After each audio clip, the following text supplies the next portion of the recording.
sides, and more. There's everything down to the tablecloth, just like the one that you see at the store.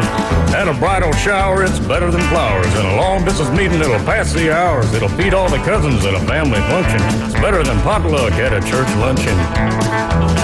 Next time you need to feed 10 or more, call and order a Rudy's Group meal. Next in line. Did you know that fees associated with real estate closings are virtually the same from one title company to the next? So what sets South Oak Title apart? Effective communication, customer service, expertise, and technology. If you're buying or selling real estate, refinancing a residential or commercial property, tell your realtor you want to close with South Oak Title. South Oak Title, with locations across the Southeast, including Panama City Beach, Inlet Beach, Destin, and Fort Walton Beach. Visit them online at southoaktitle.com. PCB Hobby, the beach's premier hobby store for sports cards, comics, coins, and trading card games. PCB Hobby carries the largest selection of boxes and packs from the latest releases of brands like Topps, Panini, Leaf, and more. Looking for a specific player or team? PCB Hobby has a wide assortment of raw and graded cards. They carry parallel rookie, game used, and autographed cards in both modern and vintage. Have a collection you want to sell? We buy, sell, and trade. PCB Hobby on Back Beach Road, just east of Florida Linen. Call 850-320-8388. Visit the newly remodeled Mid-South Lumber Hardware and Feed Store in Youngstown. They have a full line of plumbing, electrical, hardware, and tools for your DIY home projects, as well as lumber and animal feed. Now offering not only baby chicks and a full line of poultry supplies, but also bunnies and parakeets. They also carry a wide selection of Duplin wines and gourmet products so you don't have to drive to the beach. Come see us at Mid-South Lumber on Highway 231 in Youngstown. This is Ed Horrell, founder of the Kindness Revolution. You know, in today's world of email, texting, and social media, there appears to be a forgotten art, the art of a handwritten letter or note. It appears that today's high-tech world has resulted in a low-touch form of communication. What used to be the norm has become the exception. Ask yourself when the last time you got a handwritten note or letter. And while you're at it, ask yourself if you'd appreciate one today. And I'll bet your answer is yes. Try it. You'll make your world a little kinder. And such is the stuff of revolutions. WPLQ Port St. Joe, WGSX Lynn, powered by Panama City Toyota. ESPN Northwest Florida. It's the next evolution of Sports Talk Radio. The biggest stories and the biggest reactions. Now. And now we're taking... Rudy, first pick. This is the last ball you got to bet. The Inside Drive. From college to the pros, interviews with the newsmakers, sports betting, your phone calls, and more. And now, The Inside Drive with Ryan Mulvey. Broadcasting from the Bill Kramer Chevrolet Buick GMC and Kramer Marine Outdoor Studios on ESPN Northwest Florida.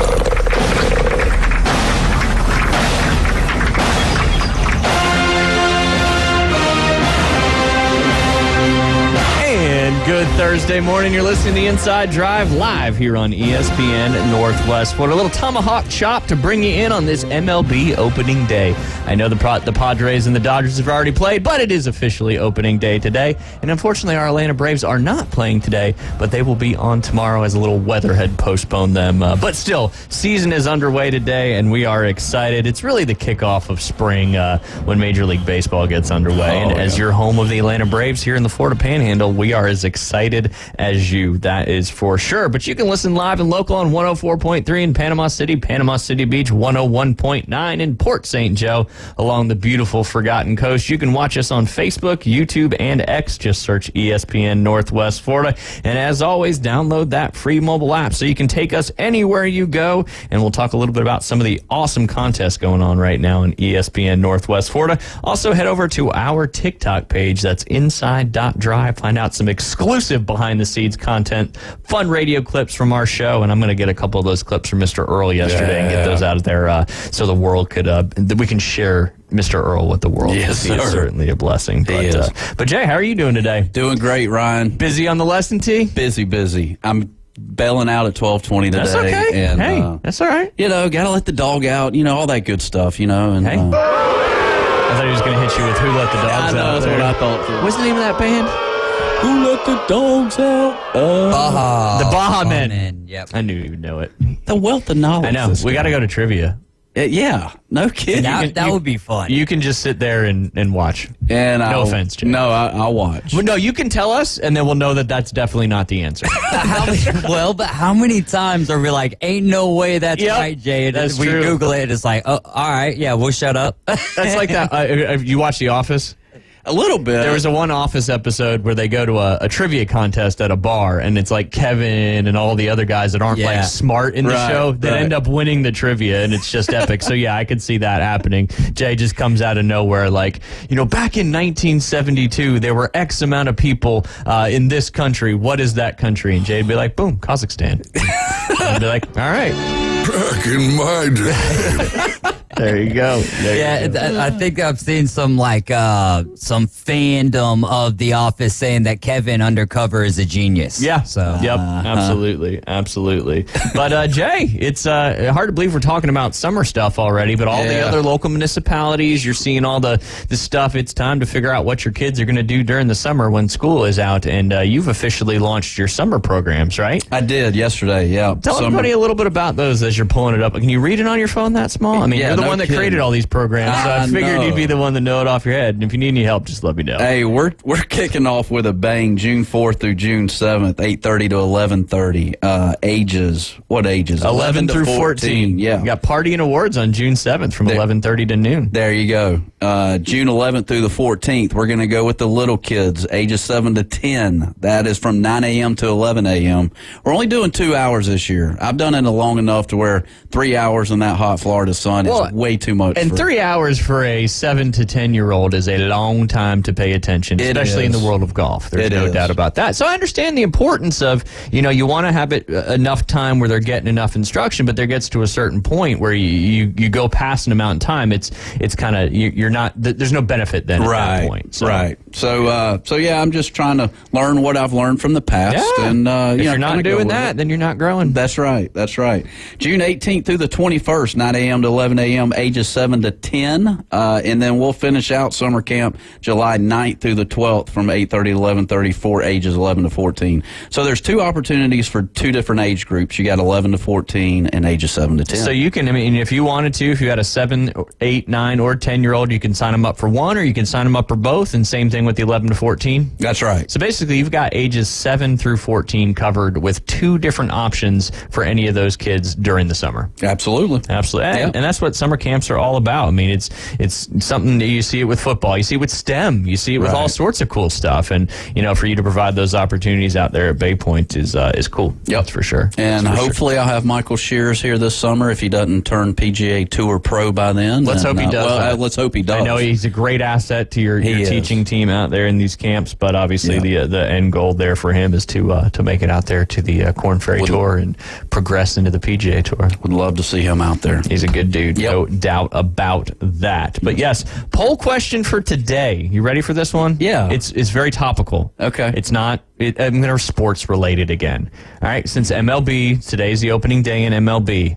What is your favorite opening day? I'll put 3 out there, and then we'll do an other if you like, NBA or hockey or whatever it may be. We'll start with baseball, Major League, opening day, NFL football, or college football. Or number 4, other. I want to get your opinion. What's your favorite sports opening day out of those 3? Or do you have another one that is outside of those 3 that just seem like the more popular ones, in my opinion? Man, I'm leaning towards college football. I don't know why. Like Saturday, I don't know. It depends. Like now, all of a sudden, it's like they're kicking it off on like Mondays or Thursdays. It seems like, but a good Saturday after Labor Day, college football's here. That's my that's my go-to. College, I would say that's probably a fairly common answer down here. The poll question will let us know that. That's for sure. What about you? Yeah, NFL.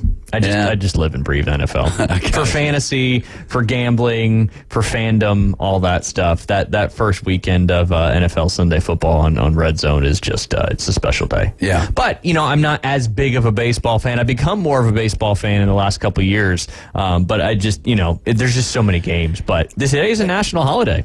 And not officially, but yeah.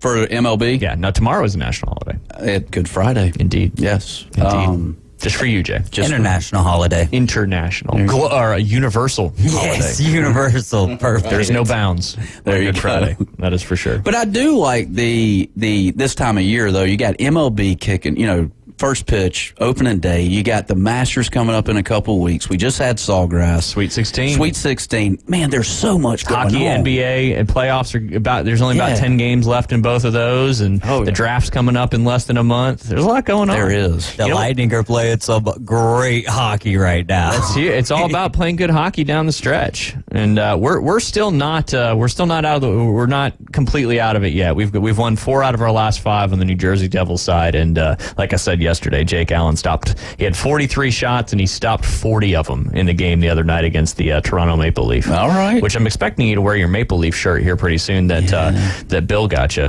Where was it? What was his MO? Boston. Marty from Boston. Yeah, Sorry, Marty. If I just outed him. Now It's been a look, while. I put that thing in the dryer.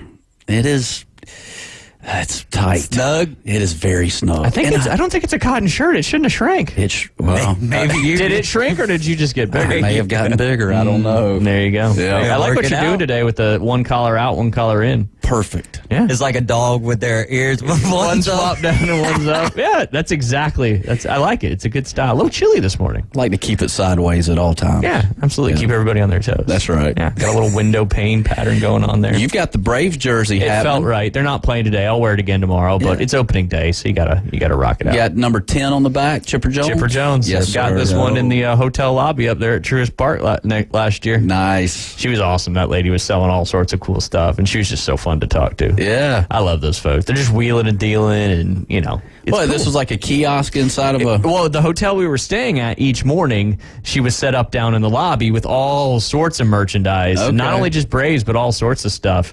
And I was talking to her, so you got any Niner stuff? She's like, yeah, just not with me. I was like, well, next year when we come up, we'll make sure you get some Niner stuff. Nice. But yeah, so yes, got to rock the Chipper Jones jersey for opening day. That is for sure. Yes, sir. Want to talk a little bit about some local sports because we got a lot to get through today. Again, coming up at 11:20, we'll be joined by Greg Gurley. He's a former Kansas Jayhawk basketball player. He's currently in charge of athletic gifts, and he's the color commentator for Jayhawk Radio. So anxious to talk to him about the current state of college basketball, how it was different then, how it's different now, what his opinion on. He was recruited by Roy Williams, played for Roy Williams. Obviously, the game has changed a lot, and he's used to doing podcasts and radio, so I think it's going to be a lot of fun one. If you guys got any questions for him, feel free to text us in 850-215-6290, or just hop over to our Facebook page, and you can ask questions in the comments there as well. While you're on our Facebook page, you can also answer that poll question, because what do you think is going to win? What? Yeah, I think it's going to be college football. Probably. Yeah, I would think so. What do you think, David? Well, I kind of want to answer the poll question and then say what I think. Yeah, sorry, I didn't ask no, you. You're good. You're good. So I was going to initially go with college football, but there's something for me, baseball. Baseball is my love. The reason why I picked baseball over college football, because that season of college football in the NFL, there's just really nothing like it. Yeah. And you lose that luster for baseball. Well, the luster is lost by the masses for baseball after about the first, second, or third week of baseball. But for college football, where I've kind of like, like the first week just doesn't hit the same, is because of that week 0 stuff. Yeah. Like you're playing and you've got games in the South that are in August, and like no one really wants to go to those games. So week 0 for me has kind of hurt the luster of it. So I've got to stick with my first love in sports and baseball. And I think that you're right by saying college football might win this poll here. Yeah, but I agree. I mean, and that's a great point, because you're talking about opening day. We're talking about a specific day in that sport. And like you said, 2 or 3 weeks down the road, it starts to fade off a little bit because it's such a long season. But the opening day itself, people have been waiting and excited about getting that kicked off. So great answer there. And maybe baseball. Baseball may take the cake in this one. Again, if you want to vote on that poll question, just head over to our Facebook page, look at the live stream of the show. That question is right there on the live stream, and you can click your answer, and I will try to pay attention to it throughout the show and keep everybody updated where we are. But yes, a lot of local sports going on, a lot of history being made. Hadn't been able to mention it yet this week, but back on Monday, the Arnold Marlins baseball team moved to 11-0 after a 3-2 road win over South Walton. That's their first ever 11-0 start, and they will continue some action tonight. But just some awesome stuff coming out of there. Yesterday, some scores locally reporting. We had Bozeman softball softball beat Walton 8-2. Rutherford varsity baseball beat Gadsden County 19-6. They're now 4-6 on the season. Mosley beat Bay 13-3. Mosley's now 7-7 on the season. Bay is 7-6. And then over on the softball side, North Bay Haven Academy beat Rutherford 21-1, improving to 12-2 on the season. Got some big ones coming up tonight. Again, on that varsity baseball side, you got Arnold trying to stay undefeated, going to 12-0. They're taking on Rutherford over at Rutherford. Rutherford's 4-6 on the season. Arnold softball is also undefeated, off to a 13-0 start this season behind some really good pitching from Bree Clark, and they'll be traveling over to South Walton to take on the 4-5 Seahawks. Staying on the softball side of things, Bay is playing Rutherford. That'll be at Bay High. Rutherford 1-9, Bay 4-6. On the softball side, Jonathan Adler is traveling to North Bay Haven Academy, and North Bay Haven Academy trying to go 13-2 in the softball world. And last but not least, you got North Bay Haven baseball traveling up to Freeport. Those teams are 4-8 and 4-6 respectively. So some great baseball and softball action on what's going to be a beautiful night. Get out there and support those men and women on the diamonds out there, as you're missing out on an opportunity to see some really, really good baseball. I know the pitching, especially from Arnold, is pretty spectacular. It's got to be. Yeah. Those low scores that, opposing teams. Yeah. Absolutely. A lot of those Arnold pitchers are moving on to college ball as they graduate. So pretty cool to see. I feel like, and again, maybe just because we talk about it more, but it just feels like our athletics are moving up a little bit. It does. When are we going to bring golf up to the state spotlight, Jay? We're getting there. We're getting there? We're getting there. Are we? Yep. We are. It's going to take a couple more years, I feel like. You got to build the dynasty, right? That's it. Dynasty doesn't just happen in one day. That's right. They need to be using putters like that and over there. That's right.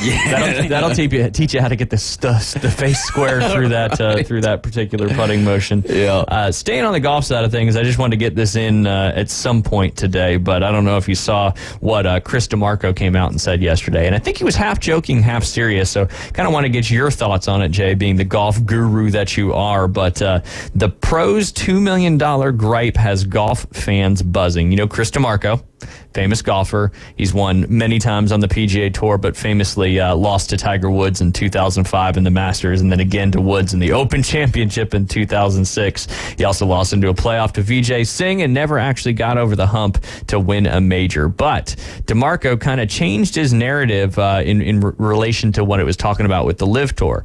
He said, we're kind of hoping the LIV Tour buys the Champions Tour. Let's play for real money out here. It's kind of a joke when we're getting $2 million. Talking about $2 million being the total purse for the Champions Tour. I mean, first place is like, 200. I mean, it's not low amount of money, $200,000, $300,000, but then it drops off very significantly. So he was kind of jokingly, but I think kind of serious. He's like, let's play for some real money out there. This is kind of a joke when we're getting $2 million. There were like 7 guys last week from TPC Sawgrass that made more money than our total purses.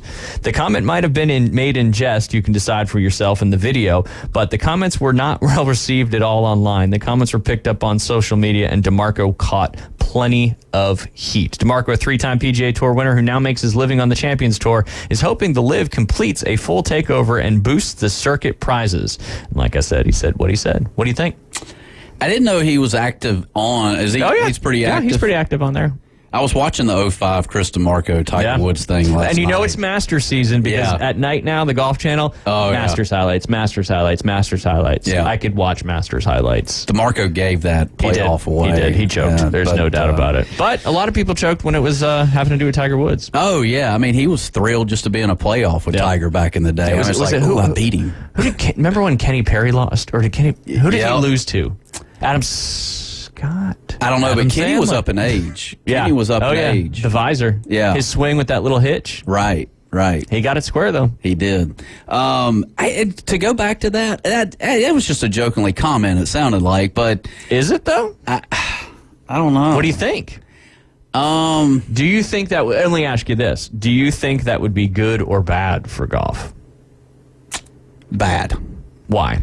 Because the Champions Tour is not about the money. It's about, the the guys have had their day in the sunshine. But not all of them have had their day in the sunshine. A lot of these guys never played on the PGA Tour and end up qualifying. Angel Cabrera, the Duck. That's right. He won in a playoff on number 10. Okay. I remember that. And then he went to the clink and he just got out. That's right. Playing on the Champions Tour. He was hitting balls in prison, so, I mean, he was in Argentina. That's what the yard's for. Yeah. That's what the prison yard's for? Yeah.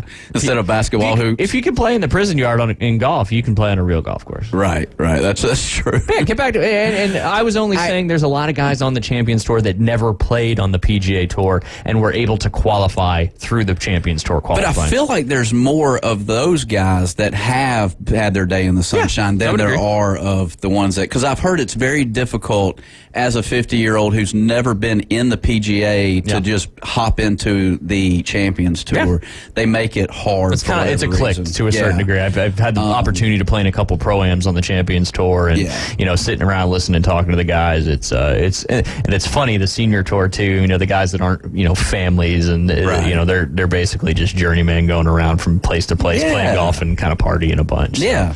But. And that's what I think the Champions Tour is. They're all about just, Lee Trevino, all those guys, man, they just have such a lackadaisical just way of playing golf. Unless you're Bernhardt, you win everything. Well, yeah, Bernhardt's pretty serious. Yeah. But, and he's made it decent. Padraig's a pretty...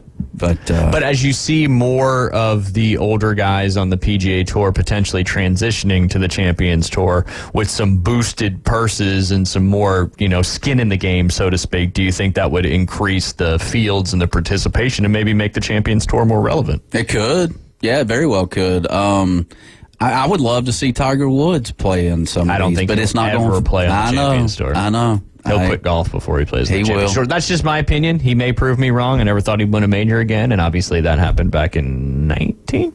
You'd rather play virtual golf than play on the Champions Tour. Which is going to get started again in 2025, barring another collapse down there at the SoFi Center in Fort Lauderdale. Is that a conspiracy or what? There's a lot of them. Yeah. That's for sure. Watch out for those bridges. Yeah. But yes, I just thought it was interesting that DeMarco said that, and it was probably made completely in jest. But, in all seriousness, that might be a way to bring some stuff together a little bit. Good. One step in the quote-unquote right direction. I don't know. Now, is that Champions Tour part of the PGA Tour? Mm-hmm. Or it's all under one umbrella. It's all under one umbrella? Yep, okay. It's kind of like the Latin America Tours, or the Americas Tours, as they call it. That's under the PGA. It's all under the PGA Tour branch. Huh. So LIV and PGA Tour may go to therapy together. Like, that could bridge the gap. I doubt it. I think LIV will just come up with like an XXVII tour or something. 54 plus, yes. Well, XXVII, that would be 27, right? Which would be half of 54. 2 I's, yeah. There you go. Or double it. I don't know what that Roman numeral is. Y'all are too smart. Is it C? Is C? C is 100, right? Yeah. Or is it M? M, I think, is 1,000. I don't know. My Roman numerals get to 50, and it keeps up with what the Super Bowl is. And we learned that in third grade, and do I use that every day? Like, no. You didn't even know English numerals now. You didn't even know LIV stored for 54. But we got to take a break because we got to get Greg Gurley on the line. Stay tuned for an awesome interview with a former Kansas basketball player and current color commentary radio broadcaster for the Jayhawk Radio Network. You're listening to The Inside Drive live here on ESPN Northwest Florida. We'll be right back. ESPN Northwest Florida presents the Sweet 16. Garcia for three, got it! March Madness continues tonight. Clemson versus Arizona, San Diego State versus UConn, plus Alabama versus North Carolina, and Illinois versus Ohio State. Coverage starts at 6 on your exclusive home for March Madness on the Gulf. ESPN Northwest Florida. This is Joanna with ESPN Northwest Florida. Here is your weather forecast on this Thursday morning. As we head into this afternoon and evening, sunshine and a high of 71 with a moderate breeze at 15 miles per hour out of the north. For tonight, clear skies with a light breeze and a low near 52. Tomorrow, wind 5 to 10 miles per hour, sunny and a high around 69. For Saturday, mostly sunshine and a high of 71. This weather forecast is brought to you by Earthworks of Northwest Florida. Thank you for tuning into ESPN Northwest Florida. Rely on it. Hey folks, Chris Kramer with Bill Kramer GM. And the best place to listen to the Inside Drive with Ryan Mulvey is inside a brand new vehicle from Bill Kramer GM. And I want you to know we've got 10 times the amount of inventory on the ground as we did this time last year, and darn near all of them are discounted. So shop us online at BillKramerGM.com or visit us the corner of Frankfurt and 23rd. We'll make it easy and take great care of you. At Brock Lawn and Pest Control, we're proud to be awarded the distinction of being Quality Pro certified. Our technicians have passed rigorous training in eco-friendly application and prevention of pest treatments. Part of the program is the practice of integrated pest management. IPM's goal is to prevent pests from ever entering your home. It includes inspection, prevention, education, and, when necessary, application. We're proud to be Quality Pro certified. Brock Lawn and Pest Control, the standard and level of trust. We're starting fresh. Fresh new start. Locally sourced, Farm to Radio. The Inside Drive with Ryan Mulvey is live and local. From the Bill Kramer Chevrolet Buick GMC and Kramer Marine Outdoor Studios. On ESPN Northwest Florida.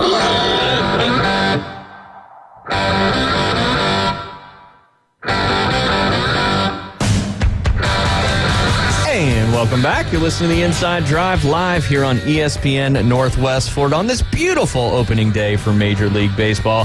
But we're going to pivot back as the Sweet 16 gets underway tonight to college basketball. And we have on the line with us Greg Gurley. He's the Director of Major Gifts for Kansas Athletics and the current color analyst for the Jayhawk Radio Network. Greg, thank you for joining us today. How are you doing? Nope, we got him, Dave. Might have lost him. Uh-oh. Well, such a great intro, too. I know. Oh, there he is. I think I hear him. Greg, you there? Yeah, I'm sorry. You got me? Yep, we got you loud and clear. How you doing, sir? I'm doing good. I'm just kind of decompressing after our exit on Saturday in Utah. And, you know, I've been doing this a long time. And when you lose, it sucks. And it's just one of those things. It's like your dog died or a family member for a couple of days. And then you just kind of get back on and think about next year and go right back at it. That's right. Kind of a little grieving period, so to speak, as being my wife's a big Auburn Tiger, so I'm kind of dove into her side of things with Auburn and kind of felt the same way. But unfortunately, we exited in the first round. At least you guys made it to the second round there. Yeah, we had a crazy game, that first one against Samford. Oh, yes. Like, you know, we're up 22 in the second half, and then, man, they got it all the way back within one. It was going to be one of those, you know, fairy tale stories of an underdog beating the mighty Jayhawks, and luckily we pulled it out in the end. Yep, absolutely. And then Gonzaga as a 5 seed was just, I think, a tough 5 seed to go up against given their history in the tournament and all that stuff. But that's why it's, you know, college basketball. But, you know, Gonzaga, I mean, if you know basketball, they still have guys. Oh, yeah. They just didn't have that superstar. They didn't have that Timmy or the Suggs or the Holmgren, but they still got a really solid team, and they were a veteran team, and they just kind of picked us apart and were so good offensively. And then when we struggled to score, which we can struggle to score as we saw, it just was the perfect storm. Yeah, absolutely. And staying in the tournament for right now, who do you like? Who do you think your front runner is for the rest of the way to win the national championship this year? Do you think we have a back-to-back champion for the first time in a long time? I mean, that'd be the guess right now. You know, we saw UConn. We actually beat them in our place this year. But they've got all the pieces. I mean, they've got a big guy in the middle that's mobile, can block shots, change shots, rebound. Got some really good guards, well coached, obviously, and they've got that swagger. They got that momentum. I mean, they haven't had a game within single digits in the tournament in the last 8 games. So, but I would probably say I'm more on the Houston bandwagon after seeing them a couple times this year. I think they finally got where their defense is always great. Kelvin Sampson coach teams are always so tough and strong and just beat you up. They finally got the offense to go with it. I think Shed, if not the best player in the country, he's one of the best. I really like Jamal Shed. And, you know, and Iowa State's another one that we've seen a lot. And they defensively, they're strong. I think offensively, they're good. They're not great. But offense kind of rules the game when you get this deep in the tournament. And we'll see what happens. But not that I really gave you a big revelation or anything. But, you UConn, Iowa State, and Houston are my picks. How about that? There you go. I like it. What about it to, talk about a revelation and kind of the underdog team, so to speak. NC State had to play their way into the tournament by winning 5 straight and winning the ACC Conference Championship, and haven't really slowed down. Obviously survived a close one overtime game there in the second round to move on to the Sweet 16. Do you think teams that are playing with that kind of momentum going into the tournament and played their way into the tournament have an advantage over some of the teams that have quote-unquote been in for a long time? A little bit. I think it works both ways. I think you got a little momentum and confidence advantage, like you can just take on the world. I mean, winning 5 games in a row in 5 days is crazy. But at some point your legs are going to give out, and whether it's tired legs, kind of like we had against Gonzaga in that second half for whatever reason. So we also played Marquette, and that's who NC State has, and Tyler Kolek is so good. I mean, he just controls.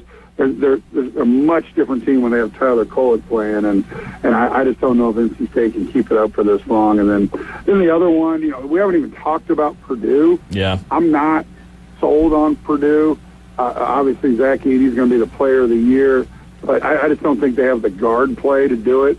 I could be obviously proven wrong, but I think the other team that would be really dangerous to play is Creighton. Yeah. Because they've got guys that are creative, guys that can score off the bounce, and the tournament comes down to teams that can score when there's less than 10 seconds on the shot clock.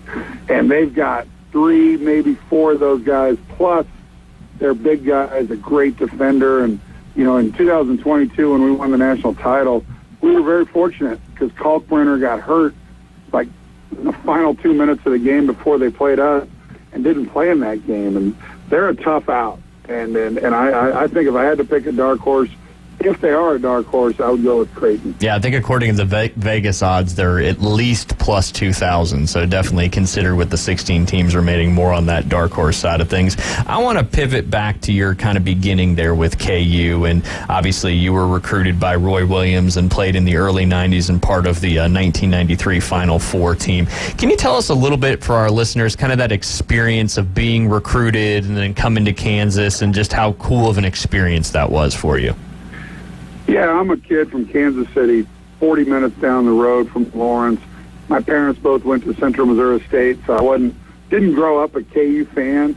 But when Roy Williams took the job after the national title in '88, nobody knew who he was.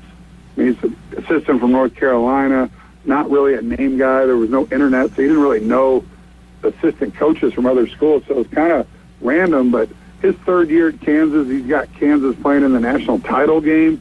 And then when you start to be recruited by Kansas just down the road, it was a no-brainer for me. And I'm engrossed in the KU culture since 1991. Worked here, played here, broadcast here.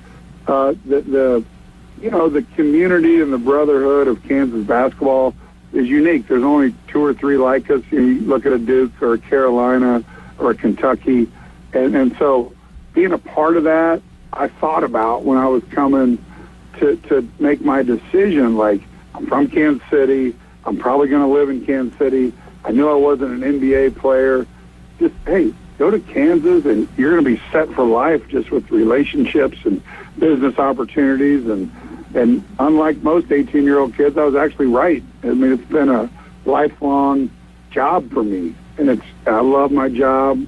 I love being affiliated with a program like Kansas where we're disappointed when we're a 4 seed and we win 22 games or 25 games. That's a disappointment. That's what I like to be affiliated with. And no regrets at all over the years going to school at Kansas, playing for one of the best coaches ever, now working with another one of the best coaches ever in Bill Self. So extremely fortunate and lucky to do what I do. That's pretty special. I mean, you can hear it in your voice, and there's not a lot of people out there that can say that they have no regrets on their career path. And very cool to see that you just had the opportunity to dive in just the world of Kansas athletics, and it's led to you basically your whole life.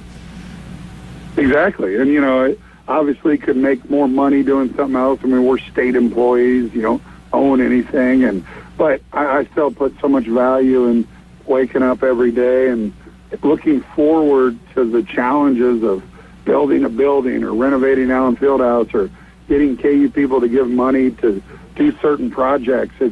It's very satisfying, and especially if you played here and win here and your kids go here and your wife went here and your in-laws and so it's, every school's got it. Yeah. This is my school, and I love it. Well, and certainly has developed the reputation over the last however many years of being such a powerhouse basketball program. And last couple of years, football team's been doing pretty well as well. But in addition to your color analyst there for Jayhawk Radio Network, you mentioned you're involved with the major gifts for Kansas athletics. Just a couple quick questions on that. Has that, with NIL and more things going on, is that kind of separate from these gifts that for new facilities and stuff like that, or is that all kind of wrapped into one now? It's all kind of wrapped into one. In the last 3 years since the inception of NIL, my job has gotten considerably more involved because I talk to Bill 5 days a week about NIL. I talk to Lance Leipold. There's not just, I shouldn't say my whole office. We have to go out to our donors that give to our annual fund and give to our scholarships and give to capital projects, and then ask them for more for NIL, and then direct them to a collective. And it's real, and it's a lot, and it's different. Like for many, many years, we had to tell our donors that you can't give money to the athletes, and now it's been a complete switch, and now we're encouraging them to do it. And some have adapted to that quicker than others. Some don't believe in it. Some do. Some like it. Some don't. It's all over the map. You just got to continue to ask. And, you get a little ask fatigue as a donor because when Greg Gurley calls you, they sometimes don't answer the phone now because they know I'm asking for money. It's about, yeah, you're basically a salesman at this point trying to sell it. I think I'm a likable and popular guy, but sometimes people don't want to take my calls because it's usually going to make their wallet a little skinnier. Well, and it's interesting, hearing it from your perspective. I mean, we've talked about NIL at length on the show, and we look at it more from the outside looking in, and, obviously college athletics has changed so drastically in the last few years, but to hear you say going to your donors and stuff like that, obviously NIL is part of the college world, and either you're going to adapt and be successful with it or kind of be left behind. But to hear some of the donors and the people that you've always worked with, some of them are on board with it, some of them aren't. It's kind of interesting to see from the inside that not everybody may agree with it either. Right. I mean, again, we've told our people, and we've disciplined them, and we've ingrained in them that you can't buy a meal for a guy or give him a ride or do anything. Now, it could be millions of dollars to go to a birthday party. It's crazy. Like, as a student athlete of the 90s or the 2000s or whatever, basically the non-2020s when this all started, it was like you couldn't even look at a donor. Like the NCAA had a fear of God in you. And now, completely different. And some people are old school, and some people are like, all right, I can make an impact on this kid's life. And it's like some of the great stories of NIL, there's bad ones, obviously, but some of the great ones are, a DeJuan Harris who had a really, really tough childhood upbringing. When he makes money, he sends a lot of it home. That's awesome. And it helps the lives of others. So, again, you're going to have the guys that, buy the fancy cars and expensive stereos and gold chains and yada, yada, yada. But you're also going to have the stories where you're truly helping more than just that student athlete out. Greg, I was going to ask you a question. I see you were 12 years in the apparel industry. Do you think jumping out of basketball and kind of getting into that apparel world for 12 years helped you develop the skills needed to become the director of development that you've become at Kansas University? Yeah, I think, what I do now is sales. I'm not selling a product. I'm selling a vision for scholarships or buildings or whatnot. But it's all sales, and all sales is relationships. Yeah. So being an apparel salesman, embroidery and screen print in the collegiate realm, knew a lot of people in this industry. And so it's different because you're not selling a product. But again, it's all relationships. Like, my people have to trust me, and I have to build that trust through relationships of whether it's playing golf, meeting for dinner, talking on the phone, seeing them at a game, whatever. They've got to trust me that I have their, I'm in control of their money and where it's going and impacting others. And it's similar but different. Yeah. And I've got a question that I've never really thought before. And this may be weird, but what is, with all these donors that you work with, obviously the bigger the program, the bigger the brand. Obviously you have a lot more donors. There's pride in the university, kind of what you were talking about, just diving into the Kansas University culture and everything that comes along with it. These donors that keep your program going, that keep the new facilities going, that keep these NIL collective going, what is their why on why they continue to do it, if you do know that answer? I'd say it's several. I mean, some people are just diehard Jayhawks that want to do whatever it takes. And it was hard, for a decade plus because Kansas football was so bad. And convincing people to give, they really had to do it with their heart. Now it's fun to give to football because they got it rolling. Memorial Stadium sold out. We're winning. We're going to bowl games. It's a lot easier when there's success. Now, obviously, basketball, everybody wants to be a part of basketball because Allen Fieldhouse is the best atmosphere in the country.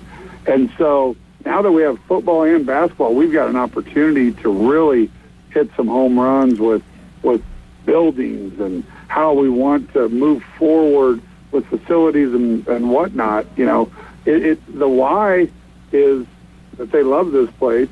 I also will go to them and say, hey, again, I talk to Bill and Lance almost every day, and they're stressing to me how important NIL is for their guys. They have to deal with it on a daily basis. So when I'm the conduit from Bill to the donor, that helps. They're like, okay, well, this is something Bill and Lance wants, and okay, I'm good with it. And they have to trust me that I'm not, pulling their leg or anything. But that is, I've got my tactics, and again, some of them can figure me out, but most of them are like, okay, I trust you. Let's do it. And obviously winning helps for sure, like you said. Go ahead, Jay. I was going to ask Greg, did you get a chance to play against the Fab Five? Me and Ryan were talking yesterday about the Fab Five. Did you get a chance to play against Michigan's Fab Five back in the day? Yes. Oh, so man. I'm the same age as the same recruiting class as the Fab Five. My recruiting class was actually number one in the country in the fall because we had Greg Ostertag, a guy named Sean Pearson from Chicago, Calvin Rayford, a McDonald's All-American from Milwaukee, Ben Davis, a McDonald's All-American from Oak Hill, and then myself, and I was a top, 100 guy or whatever. But I say that, and then in the spring when Juwan Howard and Chris Webber committed to Michigan, they became the number one class by a long shot.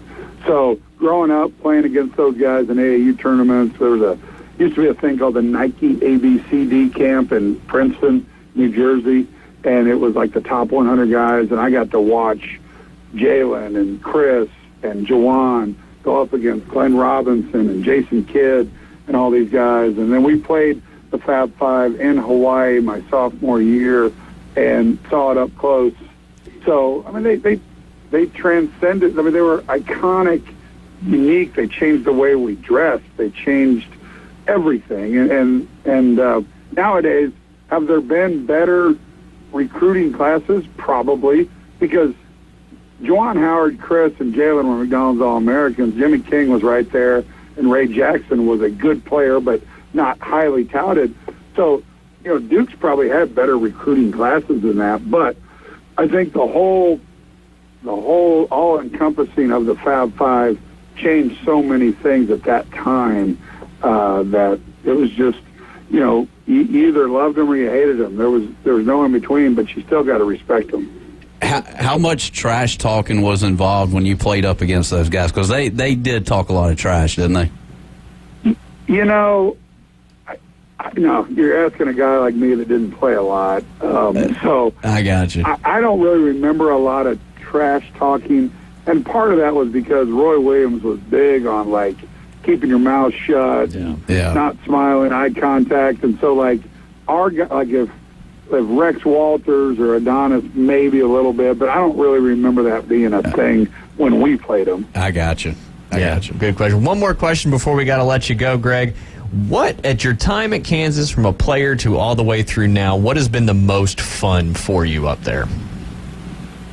Oh, my gosh. I mean, national championships are I never experienced that as a player, but being able to experience it as a broadcaster and just being around the guys and the coaches' wives and just the whole support staff. I mean, 2022, the national championship run from Fort Worth to Chicago to New Orleans and doing all the things that I have to do, it was just the best 4 weeks of it was so much fun. From the Big 12 tournament to the, you basically have, a 3-game tournament in the Big 12 tournament, and then 3 2-game tournaments.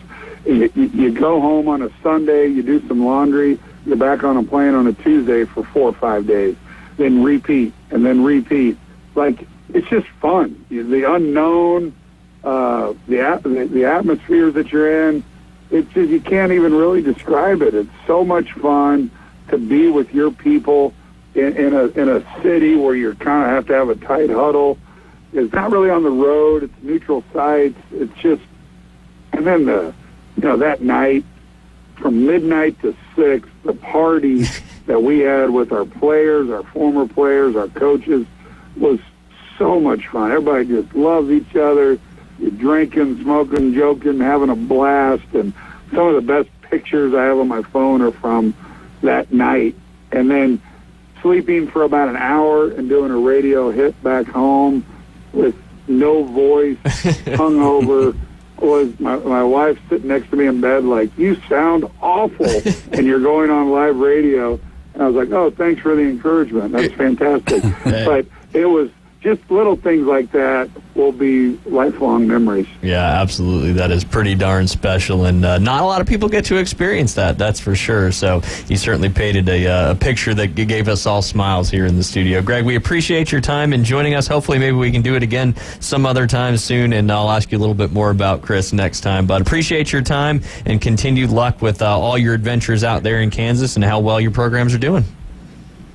Well, I appreciate the time, guys. Thanks for having me on, and anytime, hit me up. Sounds good. Rock Chalk. There you go. Yes, sir. There you go. And there's a lot of Rock Chalk Jayhawks in this neck of the woods. There's no doubt about it. You guys listen to the Inside Drive live here on ESPN Northwest Florida. We will be right back.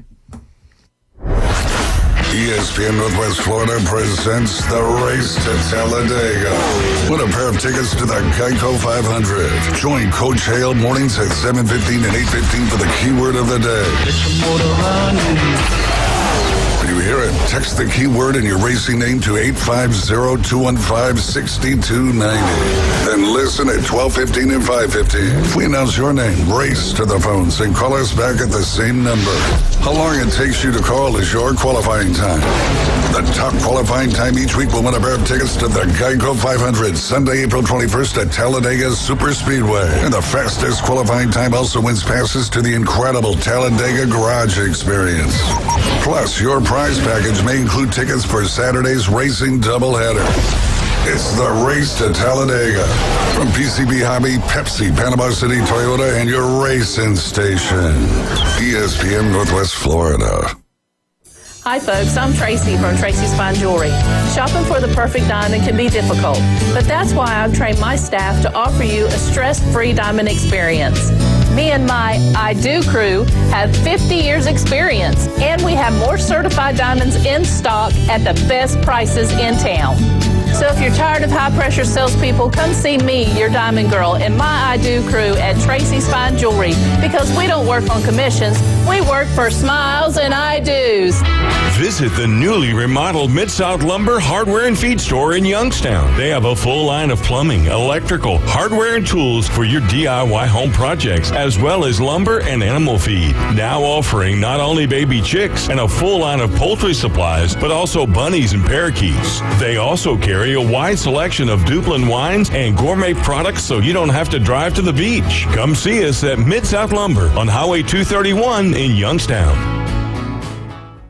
Are you tired of hearing 2 weeks when you call to get your boat worked on? Hey folks, it's Chris Kramer with Kramer Marine and Outdoor, and we'll get you in and back out on the water as quick as possible. We're a full-line Yamaha outboard dealer and Suzuki outboard dealer, and we have master-trained certified mechanics on site. So if it's just an annual service, electronics install, trolling motor install, or all the way up to a full repower, we can take care of you. So stop by and see us in the corner of Frankfurt and 23rd next to Bill Kramer GM, or call us at 850-851-0453. For the Inside Drive with Ryan Mulvey and Jay Henley. This man is destroying golf. Broadcasting live from the Bill Kramer Chevrolet Buick GMC and Kramer Marine and Outdoor Studios. You may be right, but our ratings are up and we're attracting new youthful sponsors. ESPN Northwest Florida. And welcome back. You're listening to the Inside Drive live here on ESPN Northwest Florida. Appreciate Chris Paul hooking us up with that interview with Greg Gurley, former KU player, but obviously heavy involved if he's in charge of all the major gifts to the athletic program. And I was curious to see how the NIL kind of tied into that. And obviously he said it's all kind of one at this point. Thought it was very interesting to see that there's even people from the donating side of things that aren't comfortable with it. Right. So I didn't even really think about that until today. You know, we look at it from the outside saying, oh, you know, it's changed so much. You either got to adapt or not. And there's even people that are giving money to these universities that maybe not 100% be on board with it. But also hearing stories like, you know, it's not just going to cars and fancy stuff, but it's actually going to change people's lives. Yeah. That's where I think when the NIL, we sort all this out, can certainly be a benefit to a lot of people. And again, more money can always create more problems, but there's a lot of scenarios, it sounds like, that are making a big deal too. Yes, sir. But we got to get into a couple different things. I know you got to bail out after the afternoon delight debrief there, a little biggie action. But I want to pick our Sweet 16 games for tonight. I want that to be part of our pick 'em this week. We can pick the other 4 games. David's just laughing back there. He knows he's going to take a bigger lead. I am going to do tomorrow. We're going to do our baseball division winner picks as well, and those are each going to be worth 10 points. Okay. So we're either going to be completely screwed by the fall or we'll have a shot. I don't know. We'll see how it shakes out. That's a long time from now. In addition to these 4 first Sweet 16 picks, I also want to pick how many of these seeds will make it to the Final Four. There's 4 number 1 seeds left, there's 4 number 2 seeds left, and there's 2 number 3 seeds left. So we'll go through that. And you can pick the same thing or you can pick different, whatever you think. But we'll do that as well here quickly in this segment. All right, first up, Jay, we'll start with you. Sweet 16s will be right here on ESPN Northwest Florida following the afternoon underdogs. Coverage starts at 6 p.m. That first game tonight is going to be Clemson versus Arizona. You want any stats, spreads, any of that stuff? I would go geographically here. Let's just go Clemson. Okay. Yeah. So you said you're going geographically. What are you doing to go geographically? They're just closer. They're closer. Okay. Yeah. Okay. That was going to be my question. Yeah. Arizona's a 7.5-point favorite in this one. Clemson a 6 seed, one of the highest remaining seeds in the tournament. But Jay Henley going with the Clemson Tigers. Not a lot of thought process there. Sport and Linda in that one. I like that. David Hayes, who you got in this matchup? Hey, Clemson has had a great run here in the tournament. Very surprising run in the tournament, but it ends tonight with the Wildcats. I agree. Arizona's is a good program there. I think they're in the top 5 of odds to win the national championship. So I'm going to go with the Arizona Wildcats as well. All right, David Hayes got first pick on the next game, a rematch of last year's national championship game, the biggest spread out of any of the 8 Sweet 16 games, and that is the San Jose State Aztecs? San Diego State. Aztecs. Yeah. The Aztec Warriors versus the number 1 seed UConn defending Funny national though, because champion. San Jose State is the Spartans. So. Yes. Yeah, maybe they need to go to battle. All right, San Diego State. They're a 11.5-point underdog in this one. A lot of people have UConn. I think UConn's the number 1 percentage pick to win the national championship. David Hayes, UConn lose this one, or do they cruise again? This is where you guys are going to catch up on me tonight because I'm going to be picking quite a few upsets. I'm going with San Diego State, man. I had it from the beginning of the tournament. I'm not going to back down now. I think that the experience, UConn has looked incredible, so I I'm not expecting San Diego State to win, but I picked it before the tournament, so why back down now? Never back down. Never back down. I got all my dollar picks in for all the matchups today and tomorrow. And you and Rick will be happy about that if it works. If San Diego State wins that one, I think that dollar pays like $8.50 or something like that. But I'm going to go with the UConn on this one. They're my national championship pick in the bracket, and if David Hayes is taking San Diego State, I got to catch up. I got to pick UConn. All right. What do you got, Jake? I'm going East Coast, man. I'm staying East Coast. We're going with the East Coast Huskies, not the Washington Huskies, but the UConn Huskies. Yes, up there in Connecticut. Yep. Which you've never even been close to. Never. Never in your life. Next game, David Hayes' Alabama Crimson Tide versus those North Carolina Tar Heels. North Carolina's only a 4.5-point favorite in this one. That tip-off will be at 8:39 on CBS, but also will be on ESPN Northwest Florida as well. I get to pick first in this one. I think Mark Sears has another fantastic. Michael Shears throws me off in that one. Right? Has a fantastic game, and Alabama upsets UNC tonight and moves on to the Elite Eight. So I'm going to take Bama in this one. Jay, who you got? One of my favorite artists, P.D. Pablo. You are wearing the P.D. Pablo? P.D. Pablo. One of your favorites? North Carolina. He said it best. There you go. Swinging around like a helicopter. I was about to say it. All right, well, we just found ourselves the outro song for this segment. Make sure it's the clean version, that's all. Yeah, no doubt. No doubt. P.D. Pablo, didn't know you were going to mention him on the show today. Right. I wasn't ready. No doubt. I'm going to roll with the Tide in this one as well. North Carolina is my champion for the tournament, but I don't mind if my bracket gets busted in lieu of the Tide moving on here to the Elite Eight. If Wrightsell Jr. plays tonight, he's day-to-day, which this is the day, so there is no more day-to-day. Yep. If he plays, I feel a little bit more confident. AG said something that kind of boosted my confidence as well. Bama doesn't really have back-to-back games where they don't shoot very well. They had to muscle out a win the other night, but the defense... you talk about experience. Baycott, RJ Davis, North Carolina has a plethora of experience, but I'm going to roll with the Tide anyways. I like it. You did wear your UNC blue today. I did. Good. I did. Tar Heel blue. Yep. The old footprint. It's such a good color. It is. It goes good with darker skin. Yeah. Yeah. Because you're so tan from the golf range. It's getting there. Yeah. Getting there. Although you were wearing long sleeves this morning. Right. It's cold this morning. Last one for tonight is the closest spread out of any of the Sweet 16 games, and that is two teams from the Midwest. You got the number 3 seed Fighting Illini of Illinois taking on the number 2 seed Iowa State. You heard Greg Gurley talking about Iowa State and their defense playing good in this tournament, and it is back to you, Jay, top of the order. Who are you going with, Illinois or Iowa State? I'll go with Coach Hell. Is it Coach Hell that says Illinois? Correct. Yeah, they're going to make some noise. There's a lot of people that say Illinois. I'm going to go Illinois. All right, going with the Fighting Illini on that one. All right, David Hayes, who do you got in this one? Yeah, not only is the spread tough, my pick for this one is tough too because Illinois has been playing some good basketball since all year long, but especially in that conference tournament, kicked it up a notch. But so is Iowa State, especially with that 41-point defensive effort against Houston. Absolutely. Man, do we go with the Cyclones here? Do we go with the Fighting Illini?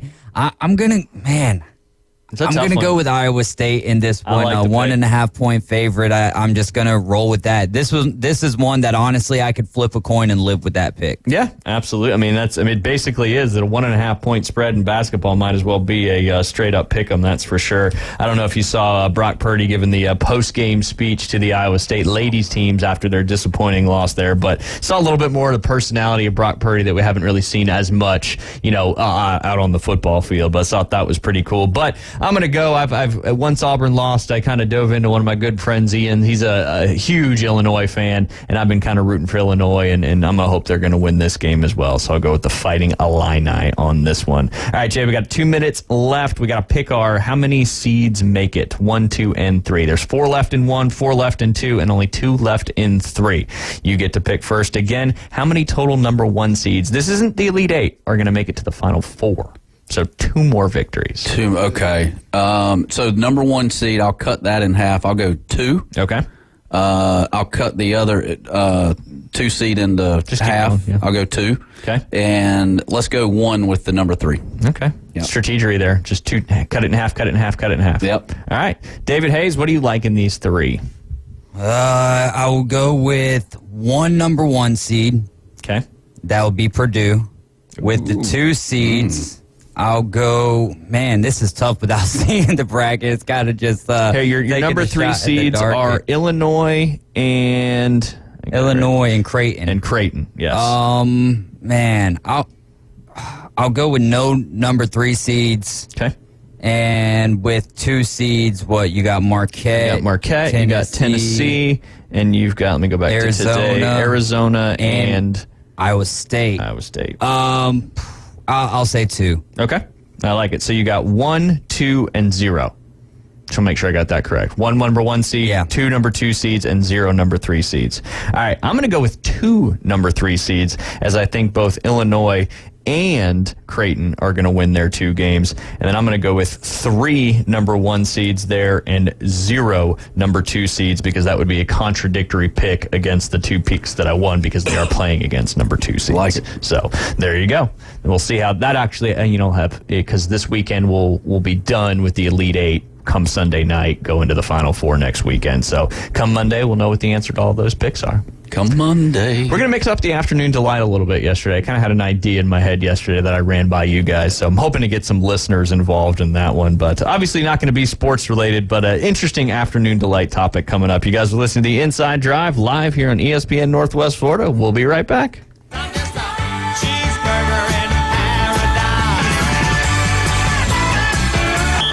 ESPN Northwest Florida presents the Sweet 16. Go see it for 3. Got it! March Madness continues tonight. Clemson versus Arizona, San Diego State versus UConn, plus Alabama versus North Carolina, and Illinois versus Ohio State. Coverage starts at 6 on your exclusive home for March Madness on the Gulf. ESPN Northwest Florida. This is Joanna with ESPN Northwest Florida. Here is your weather forecast on this Thursday morning. As we head into this afternoon and evening, sunshine and a high of 71 with a moderate breeze at 15 miles per hour out of the north. For tonight, clear skies with a light breeze and a low near 52. Tomorrow, a wind 5 to 10 miles per hour, sunny and a high around 69. For Saturday, mostly sunshine and a high of 71. This weather forecast is brought to you by Earthworks of Northwest Florida. Thank you for tuning into ESPN Northwest Florida. Rely on it. Are you looking for a place to take a leak? Do you have a truck, tractor, or other hydraulic equipment leaking or not performing as it should? At Reliable Hydraulic Solutions, we can get you back to work. Do you have a busted or leaking hose? We can typically replace them while you wait. Hydraulic cylinder or pump needing repair? In many cases, we can have it back to you the next day. Reliable Hydraulic Solutions, 6840 Highway 77 in Southport, just south of Tractor Supply. The best place in town to take a leak. WPLQ Port St. Joe, WGSX Haven, powered by Panama City Toyota. ESPN Northwest Florida. Gulf Coast Aquarium and Pet has moved to 1366 West 15th Street in the Panama Plaza Shopping Center. They have a full line of reptiles and reptile supplies, including the area's largest supplier of ZooMed products. ZooMed, a family-owned business with over 45 years of U.S.-based manufacturing. ZooMed is #1 in reptile products worldwide and now available at Gulf Coast Aquarium and Pet. Gulf Coast Aquarium and Pets, now at 1366 West 15th Street in the Panama Plaza Shopping Center, where it's more than just a tank. Coming in hot. So hot. It'll be a hot one. Really hot. Hot damn. The Inside Drive with Ryan Mulvey. Live from the Bill Kramer Chevrolet Buick GMC and Kramer Marine Outdoor Studios on ESPN Northwest Florida. Skyrockets in flight. Afternoon delight.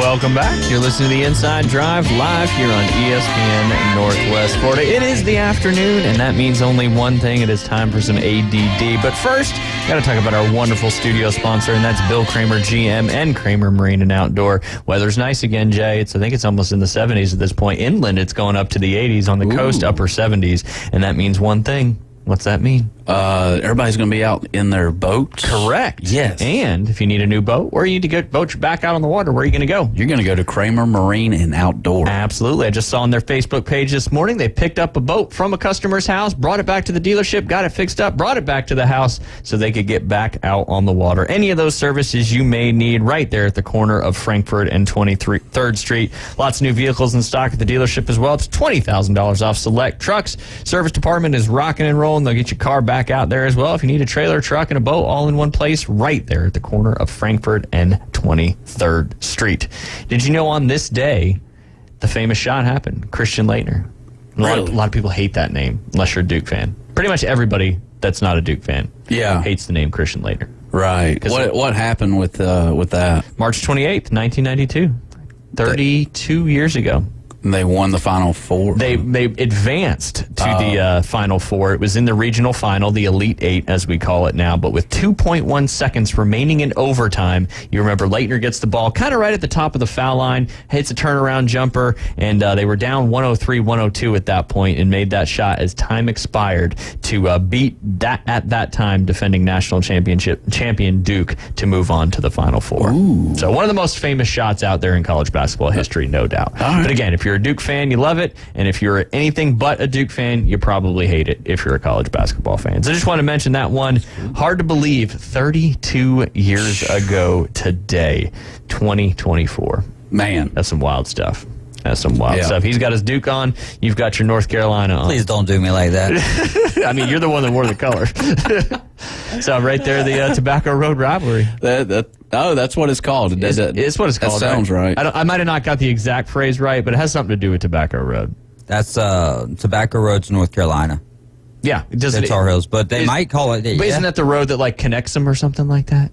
I feel like one of our listeners will correct me on this. Ian Malone definitely would. Yeah, there you go. Ian, tell us, what's the rivalry called between Duke and North Carolina? It's got to be something to do with tobacco. NASCAR and tobacco is North Carolina through and through, right?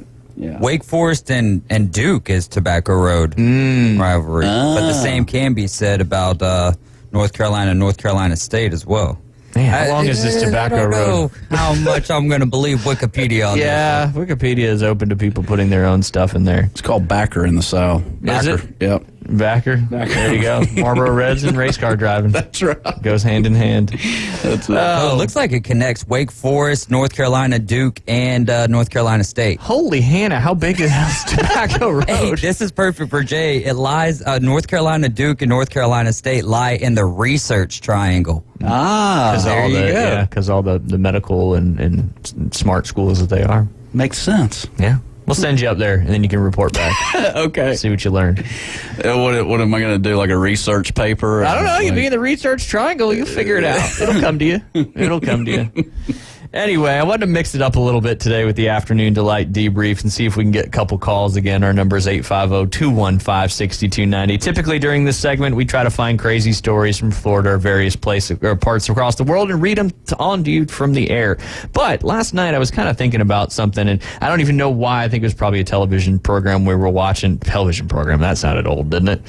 No, that's like cool. You learned about that on the Facebook. Yeah, on the Facebook. Right. Yes, absolutely. Interesting. But anyway, I was just thinking of, not something related to like somebody in your family being sick or yourself being sick in a scary moment, but like a scary moment that you've had in your life that like just comes back to you and you can put yourself in that moment. And I'll kick us off with it, Jay, and I know you guys got a couple as well, but we'd love to hear from some callers as well because I think it's just an interesting topic. But one of the things I remember growing up, we were me and my good buddy Steve. We were fishing in the Rockaway River in New Jersey. And we had a canoe of all things, and we were canoeing up and down trying to catch some pickerel. I don't even know if you know what a pickerel is. No, it's like a northern pike. Okay. Same type of fish. Big old teeth. You gotta be careful. Got to be careful. Anyway, is it edible?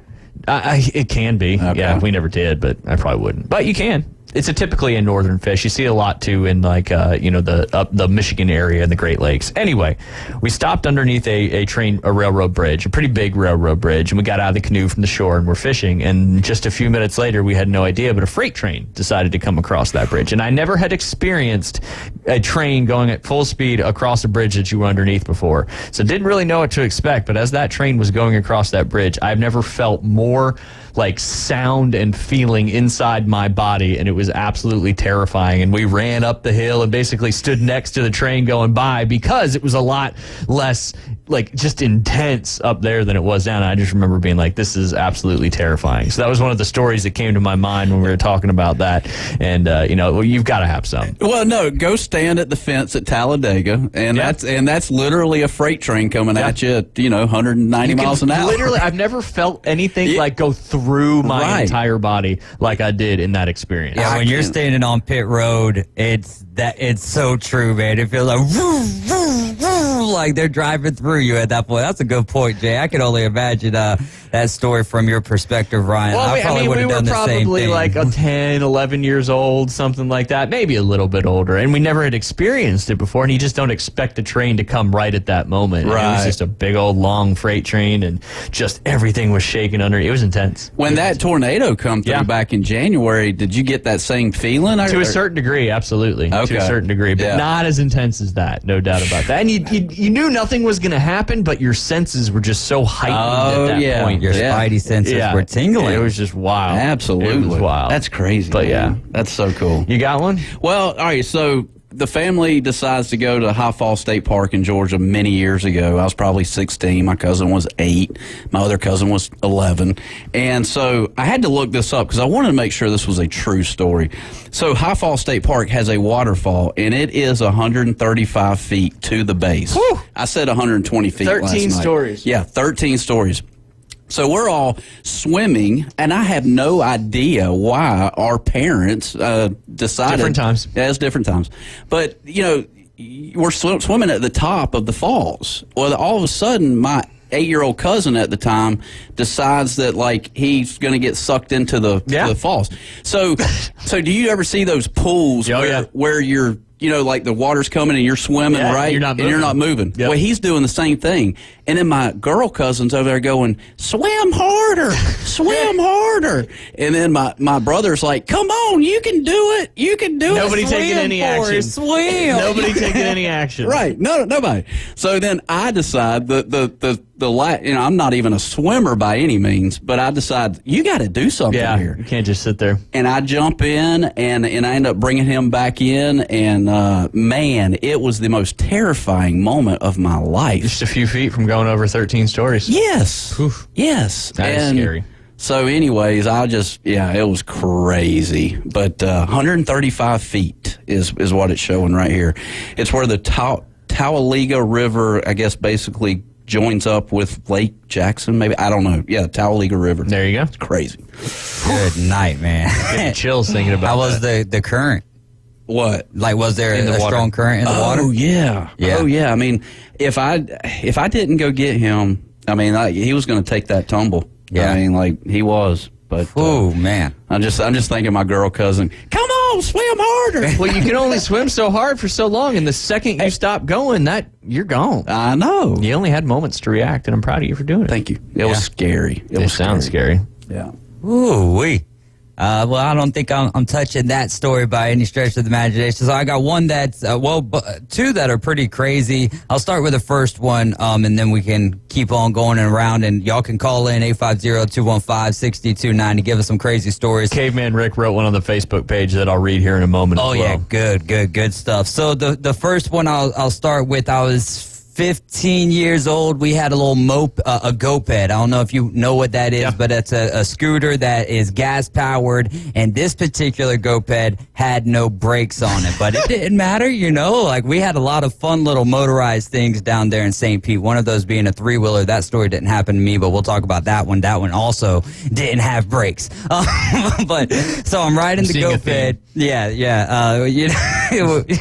You just got to think ahead with no brakes, right? Just think ahead. That's what I was doing right now. So you would think that a week prior to this story, I was riding, and there was a car. I was coming up to a stop sign, and there was a car going past this other intersection, and I stopped just in the nick of the time, and he barely hit me, so I didn't fall off or anything. And so you would have thought I would have learned my lesson right there and not hop back on the GoPed, or at least gone slower or something like that. It was a beautiful Sunday afternoon right after church, and I'm riding around and about to go over to my buddy's house, and I'm like literally just a street away from him, and I'm pulling up. I'm coming to the intersection, and I'm probably 150 feet away from that, and there's a house that's on the corner, but it's kind of far off of the property, so you can see the other intersection, and he has a stop sign as well, and it's a Chevrolet 1500, might have been a GMC, and I see him, I'm like, all right, well, he's got to stop. Ain't no way he's getting gonna make it to me in time. So I go, and next thing you know, I'm flying, bro, and I flip over a stop sign. So I get hit in the middle of the road, flip over a stop sign, fall into my yard, to my friend's yard, which wasn't the friend's house that I was going to, but I was friends with those people as well. And the next thing I remember is being on the being on the stretcher, being put into the ambulance, and the only thing I could do at that point was put the old thumbs up. So I had a concussion, a fractured skull, and a fractured shin. Jeez. And that very day, though, like as soon as they let me out of the hospital, I was up around walking with my friends and everything. And then the next day, standing out with my buddies and huck up a loogie, and it's all blood, man. It was like a pool like that daggum big. So yeah, that was a pretty crazy. It wasn't crazy in the moment because I had no idea. Yeah. You know what I mean? All I knew was I was taking a little ride, baby. Man, I guess that's why they call it go ped instead of stop ped. Yeah, because you go, baby. Man, I think that's some scary crazy stuff. But yeah, when you're a kid, you know, you don't have as much fear, and you know, you do stuff. But I mean, that's what builds character, right? I guess. I guess. Well, I got a little bit of that character. Yeah, no, 100%. That's some scary stuff, that's for sure. Don't forget, coming up in 3 minutes, we're going to announce the name for the race to Talladega. If you text in this morning when you heard the keyword from Coach James Hale, if we announce your name here in about 3 minutes, you give us a call, 850-215-6290, and your time to get to the phone and get with us is going to be your qualifying time. We got some good ones in so far in this first week, and if you are the lowest time, you'll win yourself a pair of tickets to the Geico 500 up there at Talladega Super Speedway, coming up on April 21st. Real quick, Caveman Rick story on the Facebook page. He commented, he said, how about I was on a military flight flying from a country overseas to here at Tyndall. While flying over the Atlantic Ocean in the Bermuda Triangle area, the plane's radar went out. Due to the storms in the area, we were forced to land on Bermuda. I had to wait a few hours. It keeps moving. I had to wait a few hours. Where'd it go? While they fixed the radar. Hence, I basically lost it thinking we were going to go down in the Bermuda Triangle and no one would ever find us. I was sick in the bathroom throwing up on the plane. He was 15 years old when that all went down. Yes. That's crazy. That is scary. You hear, if you watch some of those documentaries and stuff on the Bermuda Triangle, there's definitely something funky going on with that whole section. There's a lot of stuff that has happened. Dude, I remember the first time I rode on a plane was, from here to Atlanta and then from Atlanta to Russia for a mission trip. Yeah. And I remember the first time experienced turbulence, and I'm like, what in the world is going on? I know it ain't supposed to be like this now.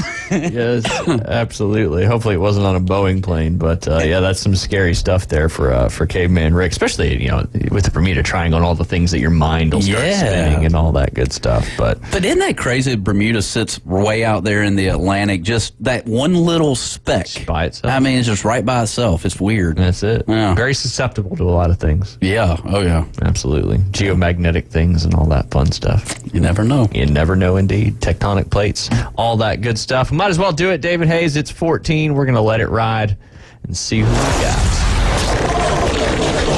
All right, Rick Ty, give us a call, 850-215-6290. Get that phone out quick and get your qualifying time in. If you are the fastest qualifying time in this week, you'll win yourself a pair of tickets up there to the Geico 500 at Talladega Super Speedway. Again, that's Rick Ty. Give us a call, 850-215-6290. There we go. Boom. You got another one? That was fast. Quick. That was real fast. I like that. He's ready. And we did it at 12:15 this time. I remembered. Yeah. That was positive. That's for sure. My 89 Honda Accord took a tumble down our long driveway up in Griffin. We lived up on a hill. Yeah. And I remember it came back on me, and I went to go chase it, and I actually got halfway in the car when it was going down the hill. It was nuts. Awesome. We'll get back to that. Yeah. That's a decision you made that sounds pretty scary. But we got Rick on the phone. Rick, how you doing today? I'm doing wonderful. How about y'all? Oh, we're doing great. Having a lot of fun here on this beautiful Thursday. What you got? Congratulations on that quick qualifying time, by the way. Way to be paying attention and getting the phone out quick. But what you got for us today? Well, speed dial comes in handy. All you got to do is hit that button if you're ready. You did it right. You did it right. It was pulled up and on standby. All I had to do was hit it. So 10 seconds. Very nice. 800 horsepower in that telephone. No kidding. But that's cool, man. That's cool. That's one of my favorite tracks. There you go. You been up there? Yeah, it's been a long time ago. I grew up in Atlanta, so that was just right next door. Yeah. To run over there, to a race or whatever. So, what's your thoughts, Rick, on Atlanta? Moving into that restrictor plate. Have you been to a race up at Atlanta since they redid everything up there? No, I hadn't been to an Atlanta race.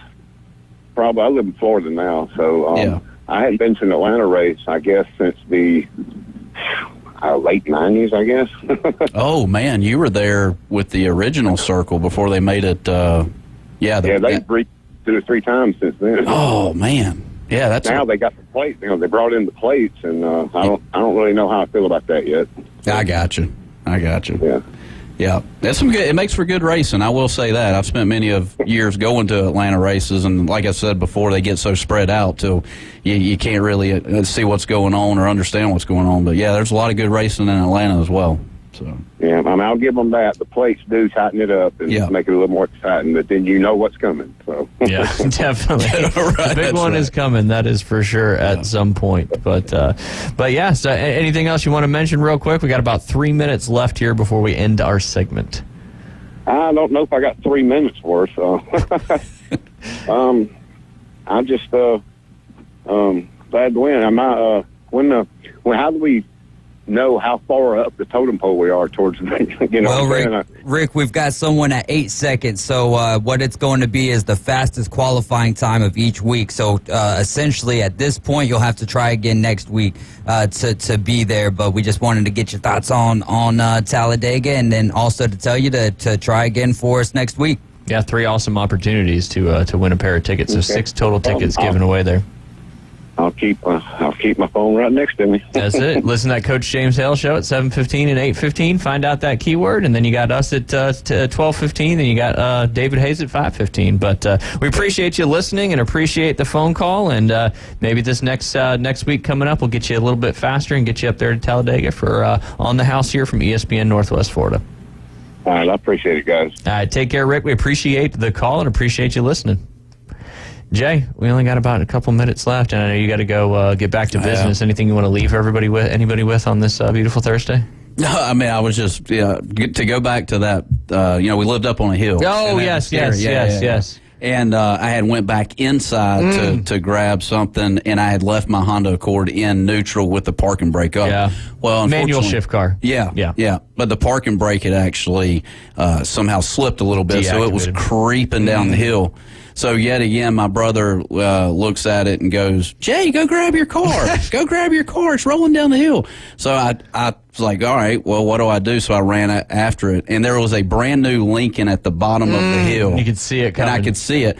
But what I did was I was able to get inside the car. That's impressive. Turn the wheel, and I turned it into a pine tree. And so I saved the Lincoln, down the hill. But I could have easily been trapped in between the door and that pine tree because it took part of the door off as well. Definitely. Scary. Very scary. That is, you got to make a split-second decision. I think most people say don't get in the car, but you did a good service for that brand new Lincoln. I did. I've seen that happen, too. And nobody got into the car, but where I lived was very hilly up in New Jersey, and I just remember we were walking the sidewalk to a friend's house, and a car that was just parked on the side of the road just released its brake and just started taking off and rolling, and it started getting in. It eventually just crashed into the woods on the other side of an intersection, but not a lot of traffic, obviously. But yeah, I was brave of you to get in the car to stop it, and luckily you were safe. Intuition, indeed. But yeah, so we'll mix in those stories every once in a while. Obviously, get back to our regular afternoon delight debrief as well. But next time we do that, anybody's got any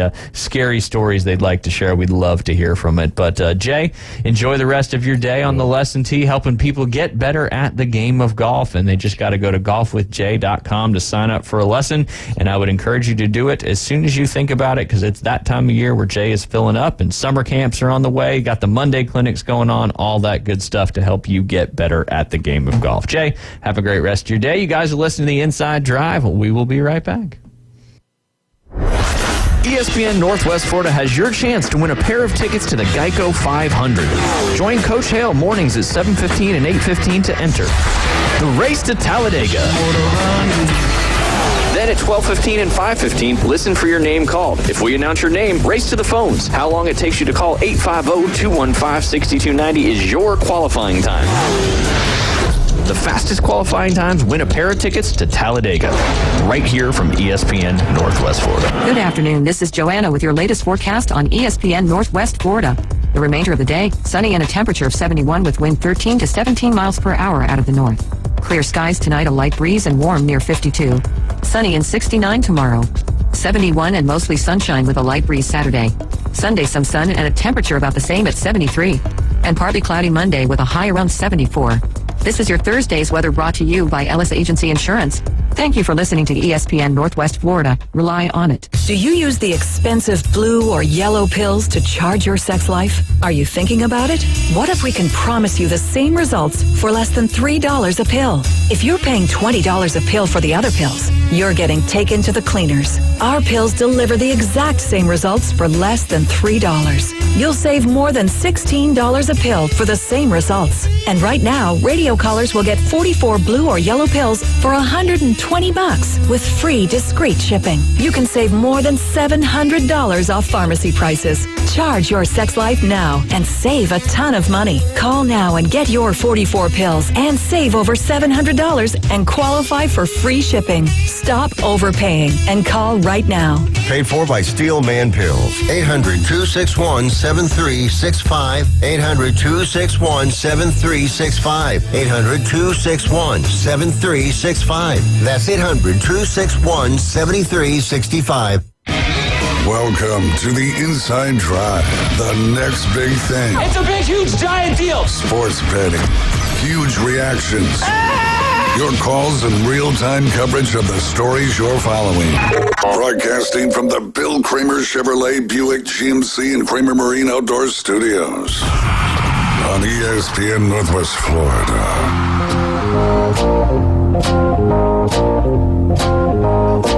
And welcome back. You're listening to the Inside Drive live here on ESPN Northwest Florida. Jay leaves for the day, turns out the lights. You know, you never know what's going to happen here on the Inside Drive. But as you just shared with me, Dave, one of our listeners sent in a little bit of information. We were talking briefly about the Bermuda Triangle area and where all this information stems from. And just real quick to touch on that topic while David gets the lights back on. The Sargasso Sea is located in the North Atlantic Ocean. The area of the sea is found between 20 degrees north and 35 degrees north latitude and 30 degrees west and 75 degrees west longitude. The hump extending northward of Bermuda. These are also known as the horse latitudes. The Sargasso Sea, relatively calm and motionless, is unique. It has no boundaries or coastlines and is completely surrounded by water.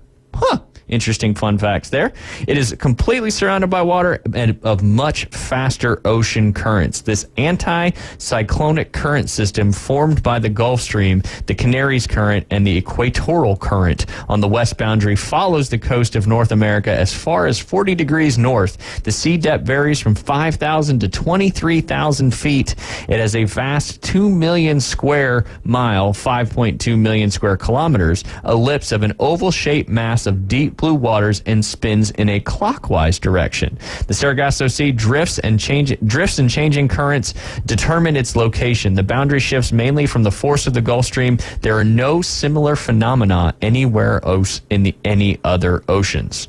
These clear, warm waters and large floating Sargasso or Gulf weeds, we get that sargassum all the time here in the Gulf Coast. The Portuguese word sargasso means seaweed. Sargassum is a brown algae with slender stalks. We see it here all the time. Leaf-like branches because the glass bladder helps in supporting the stalks by serving as they float. It is normally attached to fixed objects on the bottom, but often breaks loose. I'm going to end that story, but just pretty wild ocean phenomena. I mean, I knew about the Bermuda Triangle, but I had no idea about this this clockwise area of sea, that it's its own sea completely surrounded by water. So whichever listener sent that in, we appreciate that very much. And that's probably got something to do with all the crazy stuff that happens in that particular area on the Bermuda Triangle. Yes, sir. No doubt about it.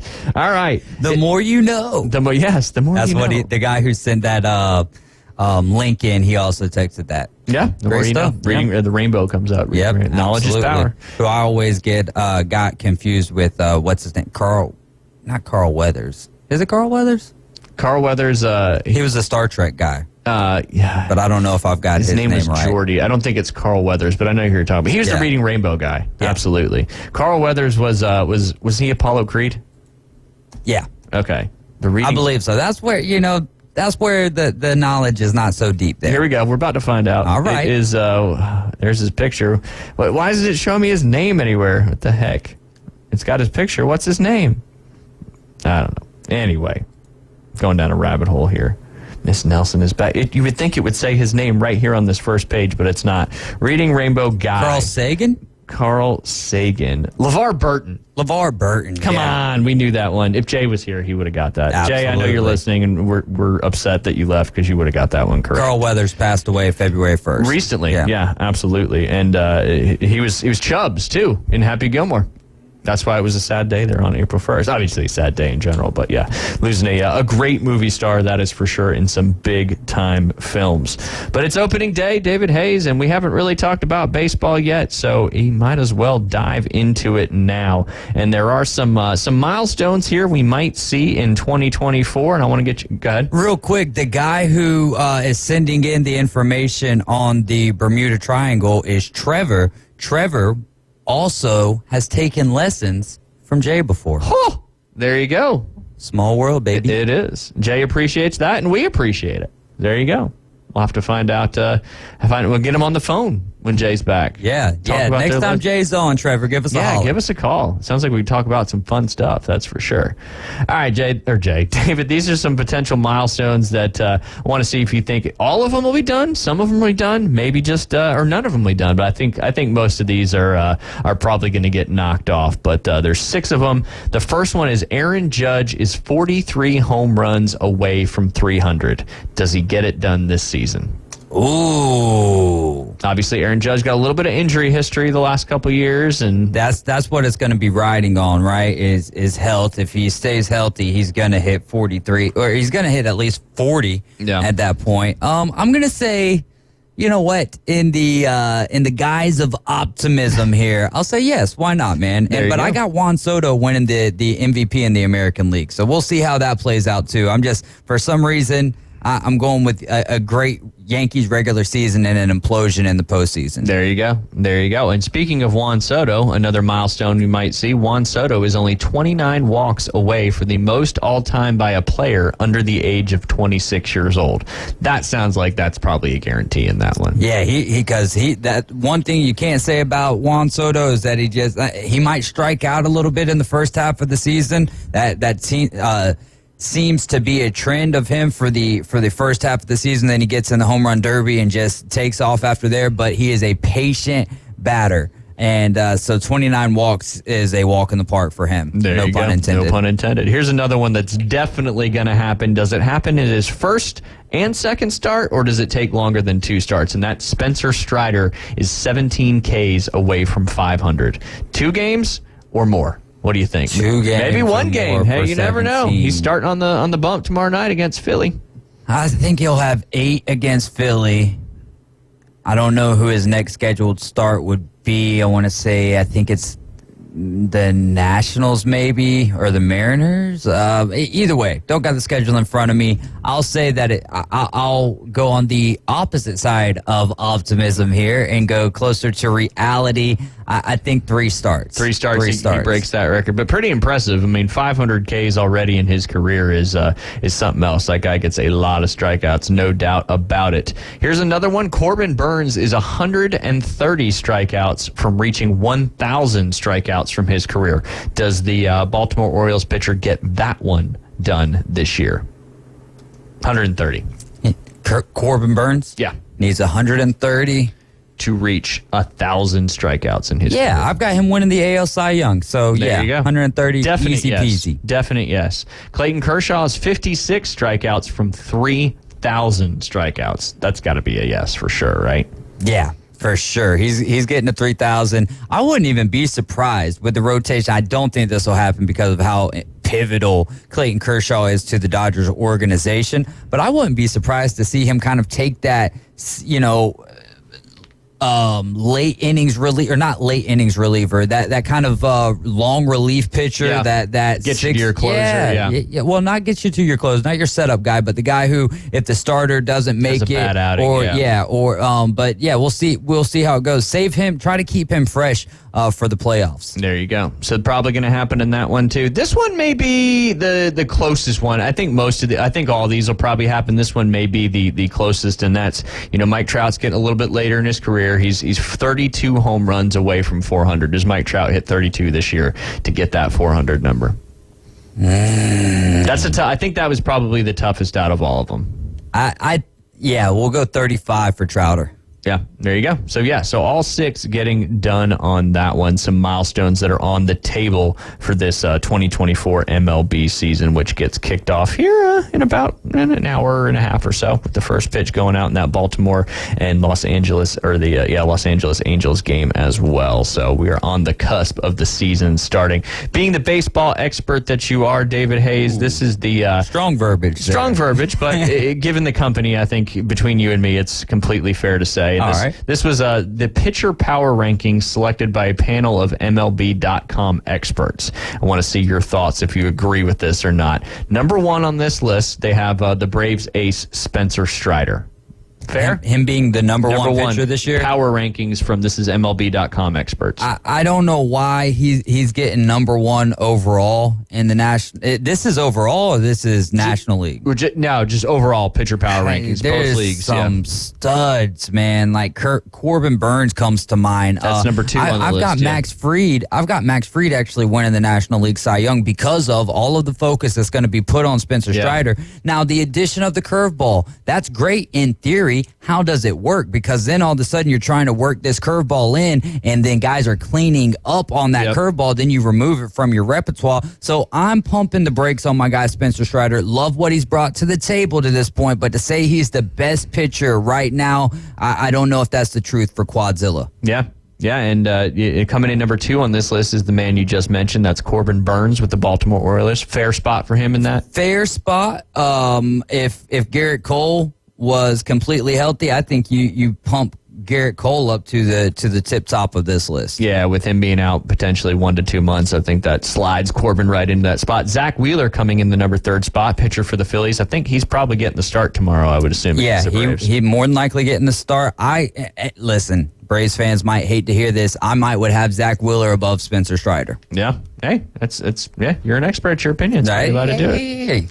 Pablo Lopez. A fan who knows what he's talking about. The Pablo Lopez from the Twins up there. What do you think? Number 4. I like that. I've also got Minnesota winning the Central. That rides on the health of Royce Lewis and Byron Buxton. But you got to have good pitching, right, to go along with that. Absolutely. And Pablo Lopez, when he can stay healthy, that's the important part here. Can he stay healthy? I'll have Pablo Lopez up there near the top. Now, again, I think a lot of these lists are put up there to end up getting clicks and to cause conversation. Of course. You don't cause conversation by putting legitimate lists up there. Absolutely, yeah. If you just put something everybody agrees with, there's not gonna be any engagement and all that kind of stuff. Coming in number 5, they got Zach Gallen from the Arizona Diamondbacks, defending NL champs. Oh man, this one, with the addition of Jordan Montgomery, I don't even know if he's the best pitcher on the staff. But Gallen last year, it was essentially him. Logan Webb, I think,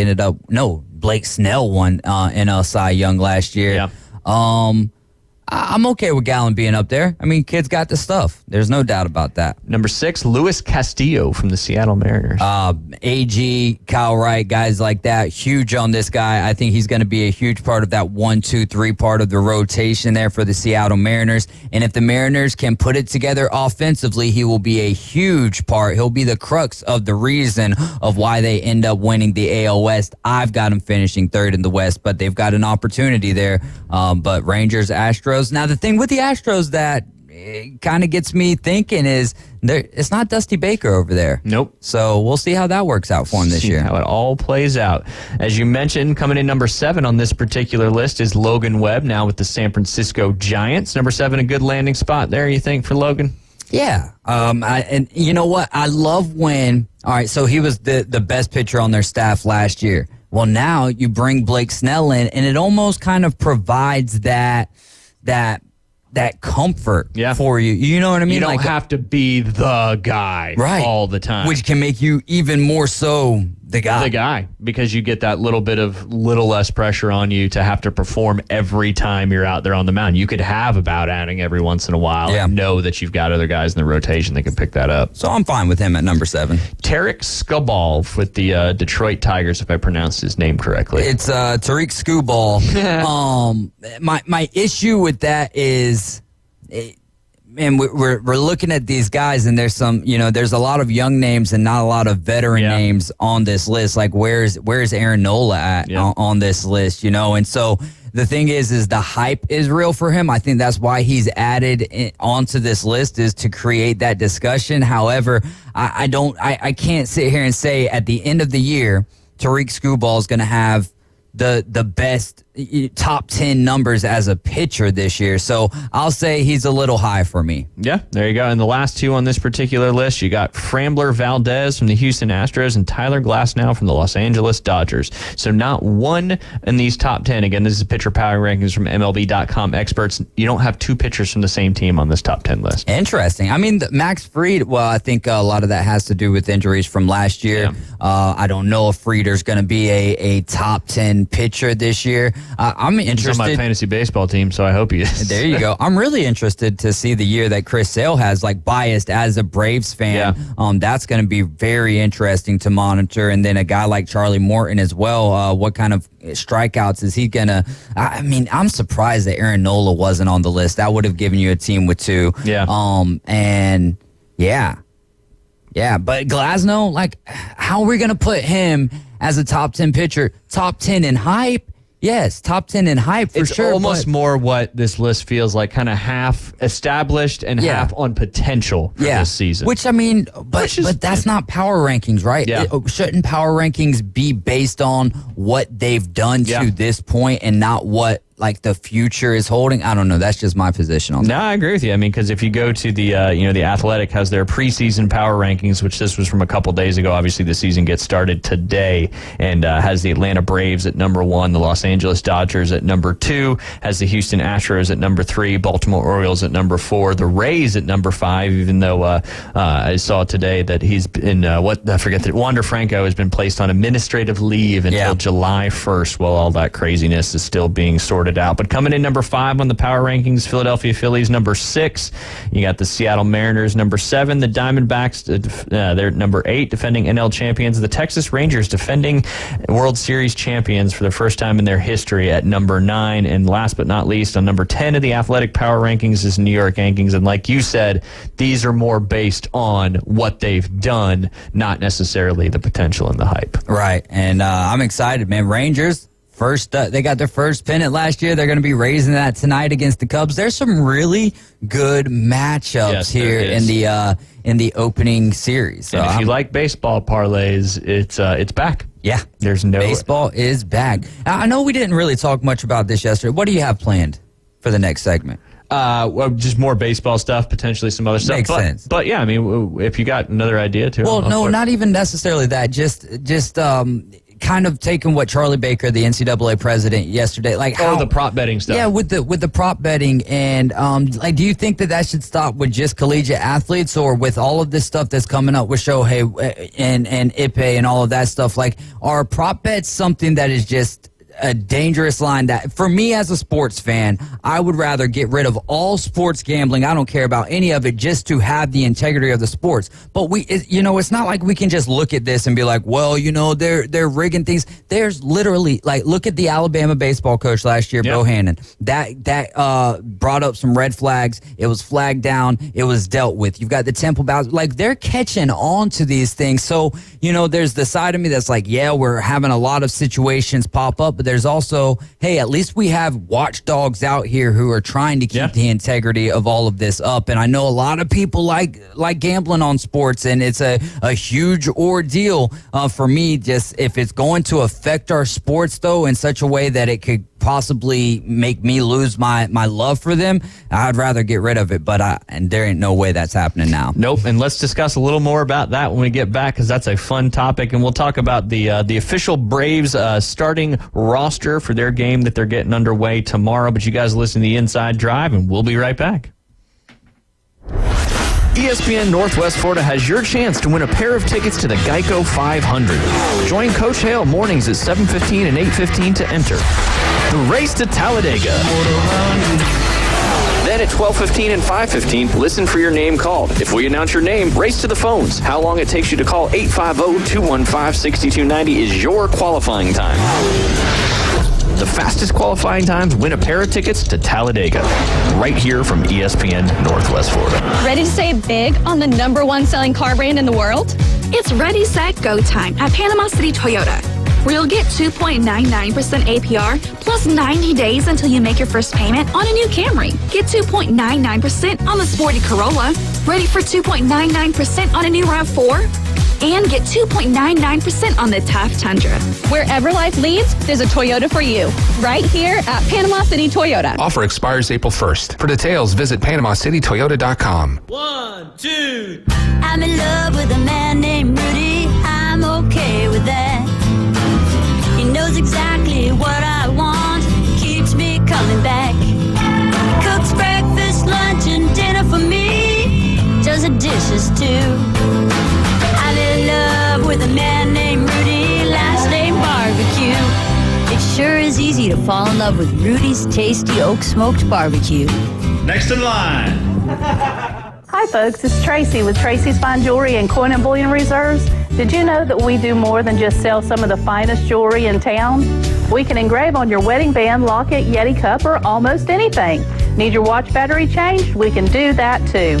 Our expert will even evaluate your coin collection. And of course, we always pay top dollar for your old gold and silver jewelry.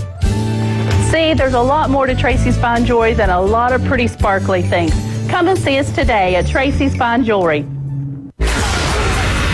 Back to the Inside Drive with Ryan Mulvey from the Bill Kramer Chevrolet Buick GMC and Kramer Marine Outdoor Studios. It's alive!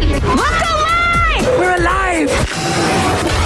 On ESPN Northwest Florida. And welcome back. You're listening to the Inside Drive live here on ESPN Northwest for our last segment on this beautiful Thursday, gearing up for a beautiful Easter weekend. If you hear Joanna, she's telling you how warm and nice, and it looks like the next 10 days are going to be absolutely spectacular here in Northwest Florida. So get out and support our sponsors. If they're indoors, you can do that too, but go outdoors and have some fun, enjoy the sports, enjoy the beach, all that good stuff. But we got coming up, if you head over to our app and download it if you haven't already, it's ESPN Northwest Florida. You got to search 104.3 ESPN Northwest Florida in the Google Play or Apple Store. You can just click on that app, open it up, and enter the contest. It is the Can You Feel the Magic contest right here from ESPN Northwest Florida. It's the Holland Hearts ESPN Northwest Florida Magic Express. Coming up on Sunday, April 7th, you can ride with ESPN Northwest Florida on the ultimate road trip, taking a busload of ESPN Northwest Floriders to see the Orlando Magic play the Chicago Bulls on Sunday, April 7th. You'll watch a game from the Magic's presidential suite. Comes with food, drinks, and a free ride on the Magic Express. To enter, like I said, just open the ESPN Northwest Florida app, click enter the contest. That is sponsored by Holland Hearts, PCB Hobby, and ESPN Northwest Florida. Pickup will be right here at the studio. They'll take you there. All you got to do is hang out, have a good time, go watch some good basketball, eat, drink, and be merry. That's another great contest right here from ESPN Northwest Florida. Getting back to your question there, David, on prop prop bets and all that stuff. It's an interesting one because it's a weird, it's different because like. I live in the Florida world, so Hard Rock is not the same as your DraftKings and all that. And Hard Rock, you can't do prop bets on college athletics when it comes to football and that kind of stuff, whereas in all the pro sports you can.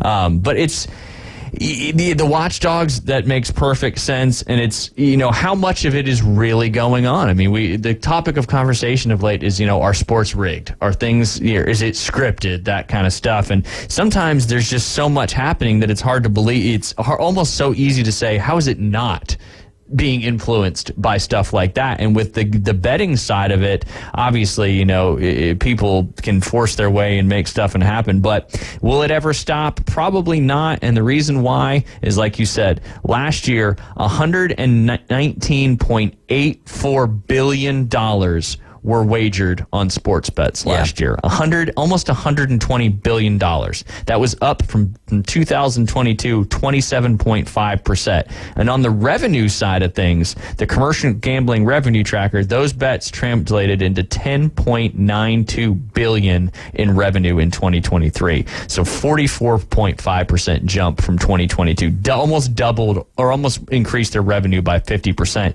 that has a lot to do with more legalized sports betting in other states as that continues on. But to your question and your point, is that affecting the integrity of the game? Has it always affected the integrity of the game and we just not know it as much as we have now?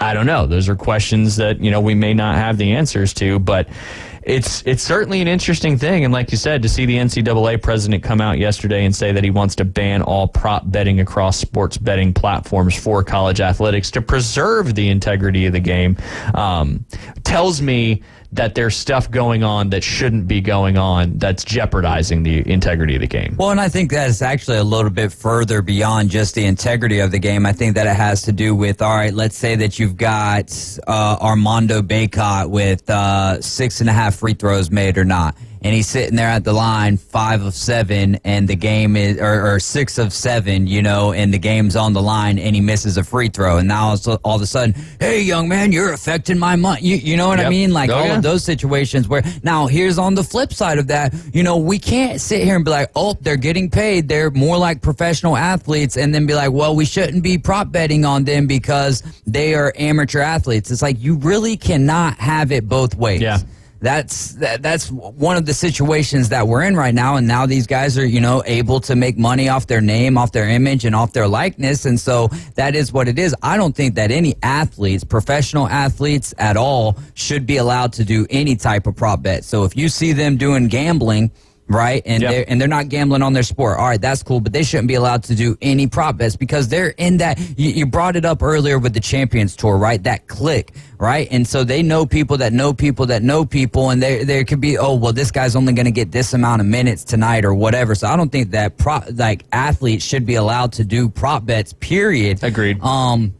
I mean, almost to the point where it's like, should they even be allowed to gamble? Well, how do you tell a grown man that he's not allowed to gamble? Like, he made his money. He should be allowed to do with his money what he wants to do with his money. As long as you can't influence it directly. Exactly. Yeah, absolutely. Exactly. So, and, it's just odd with the whole Shohei Ohtani. Like, you've got people who's like, oh, look at this Braves, box score, and there's a reason why. You're going to find coincidences in everything. Absolutely. Exactly. You dig deep enough, you can find a correlation. Exactly. And it's like, that's why I'm really trying to wait on everything with this Shohei Ohtani thing, like when there's a verdict, but I think we're years away from that. And, absolutely. And that's going to be it's going to be highly scrutinized, but MLB is going to do everything that they can to keep all of that under wraps for as long as they can, because, I mean, we're talking about the face of baseball, not just here in America, but internationally. Absolutely. I mean, he's arguably your biggest name in the sport with everything that happened in the offseason. And, it's just interesting the timing of some of these things that come up. And we really haven't discussed much of the Shohei thing, but there's not enough information. It's just pure speculation at this point. They come out in the initial thing, and Missouri, I forget, Muzahara? Yeah, I just call him Ippei. Ippei and Ohtani's spokesperson, originally this was back on the 18th of last week, told Ogani that told ESPN that Ohtani agreed to pay off his gambling debts, and then a few days later, when the lawyers got involved, the whole story kind of switched and basically said that Ohtani was a victim of massive theft. And then obviously the press conference a few days ago basically said that Ohtani said his guy lied, he never bet on anything, none of this is true. And then the MLB is launching a formal investigation into the matter. But if he bet on other sports, he did it with an illegal gambling ring in California where it's not legal to bet. So that's kind of neither here nor there. That's with separate Major from League the Baseball. sport. Exactly. If he bet on baseball, and I'll stand by this, and you've got some people, just let Pete Rose into the Hall of Fame. For me, at the end of the day, if he bet on baseball, you've got to do the same thing with him that you did with Pete Rose and ban him from the game. Now, also, I'm a person who says just off of what Pete Rose did on the field, he should be in the Hall of Fame. But there's also other things than just betting that Pete Rose is kind of being blackballed for. To me, it's not as simple as, even if you put Pete Rose in the Hall of Fame and Shohei was gambling on baseball, that doesn't just wash that out. There still needs to be like a 3-5 year ban from the sport of baseball, and he can go over there and play in the NPB or the KBO. But like you said, it's going to be a while before any of this gets sorted out, because the last thing Major League Baseball wants to have happen with their face of the entire sport for the world is him not be able to play baseball. So they're going to push this thing through the courts and figure it out. And why hasn't a team signed Trevor Bauer yet? Yeah, that's one of the things to me is the MLB seems like, I don't have any sources or anything like that, but it seems like if they don't want someone to play, they'll control that, and if they do want someone to play, they can control that narrative as well. Absolutely. You just really don't know what goes on behind the scenes and a lot of stuff, and it just seems like in this day and age, not even just in sports, but just with Hollywood and everything else going on, more and more continues to come out because there's just such an easy access to information, whereas 40 years ago, it was so easy to hide stuff, so to speak. You had TV and newspaper, and that was really it as far as your information came, but now you can find information and speculation, and all it takes is one person to take it and run, and then the whole world's talking about it, and who knows what happens. Did you hear, speaking of the gambling topic that you're talking about, I'm sure you might have talked about it on your show, but Toronto Raptors Jonte Porter at the center of that NBA investigation onto his gambling activity. Did you hear about that? Yeah, I mean, I've heard about it, still haven't taken any time to actually read what's been going on with that particular situation. What's the info on that? So basically, I'll read the story real quick. I know we only got about 5 minutes left in this one, but it goes in with what we're talking about. So this is from the Los Angeles Times. This was from the 25th, back on Monday. But the NBA opened an investigation in the Toronto two-way player Jonte Porter amid gambling allegations. Something Raptors coach Darko Rajokovic said he became aware of shortly before the team's game on Monday night. A league spokesman confirmed that the investigation had been opened. ESPN first reported the investigation, which it said was surrounded by Porter's performance in games January 26th and March 20th. In both games, Porter played briefly before leaving, citing injury or illness. He played 4 minutes and 24 seconds against the Clippers in the first of those games, and then only played 2 minutes and 43 seconds against Sacramento in the second game. I never doubt injuries. I never doubt honesty from players, Rajokovic said. Obviously, I've never been in a situation like this before. What gets tricky with this thing is in both games, Porter did not come close to hitting the prop wager lines for points, rebounds, and three-pointers that bettors could play. ESPN said the props surrounding Porter for the Clippers games were 5.5 points, 4.5 rebounds, and 1.5 assists. He finished the game with no points, 3 rebounds, and 1 assist. For the Kings game, it was 7.5, 5.5. Porter finished that game with no points and 2 rebounds. Porter was away from the Raptors for Monday's home game loss against the Brooklyn Nets, with citing personal reasons. He also was out for Saturday's loss at Washington, again for personal reasons. His locker was empty ahead of Monday's game against the Nets, although his nameplate was still in place. Rajokovic said he has not discussed the matter with the team. I don't know the reaction. I just know nobody wants these kind of situations to happen to anyone or any team. We've just got to deal with it. In Las Vegas, Jay Cornegie, Westgate Vice President of Race and Sports Operations, said in a text message that his sportsbook received alerts that there were betting irregularities regarding those games, but his casino didn't have any player props involving Porter for the dates in question. The 24-year-old Porter is the brother of Denver forward Michael Porter, is averaging 4.4 points, 3.2 rebounds, 2.3 assists in 26 games, including 5 starts. The 6'10" Porter also played 11 games for Memphis in the 2020-21 season. I mean, and here's... he doesn't sound like he plays a lot in general. Well, that's what I was saying when I first saw this, and I didn't even know he was Michael Porter's brother until we had Max on the other day, and Max did talk a little bit about this story, and again, I just haven't gone back and read it, and now, reading it still like, all right. But here's one of the first, theories that comes to my mind. I'm not a big conspiracy theory type guy when it comes to sports, but I had fun with the Aaron Rodgers situation last year, and I feel like I was totally wrong about that whole situation as well. But yeah, exactly, it was fun. So let's say, all right, an uncle asks this basketball player, like, hey man, can I get $1,000 or whatever? He's like, man, I don't got $1,000 to get you. Yeah. But what we could do is put a bunch of money on my unders, and I can guarantee you that I won't get any of that tonight. And so but when you start seeing a guy who's not a big name, and then you're putting 10,000, honestly, that's where the irregularities started popping up. If you're putting $1,000 on someone's under who's no one who you really don't know, that's red flags right there. Yeah, and you got to imagine with what was it, almost $120 billion bet on sports wagers, that you're going to have those kind of things. But with the technology these sports books have, and the algorithms and the data they run daily, I mean, you're going to find these anomalies. And I got to imagine, there's some other guys that are lower scoring in the league, but it sounds like from the story that there was a lot of extra money bet in these particular games on his under on these props, almost leading you to say, like you just said, he was telling somebody ahead of time that, hey, I'm probably not going to play very much. I'm going to be hurt leaving the game. And that gets back to your original point that you talked about coming out of the last segment is, do prop bets affect what's happening on the court?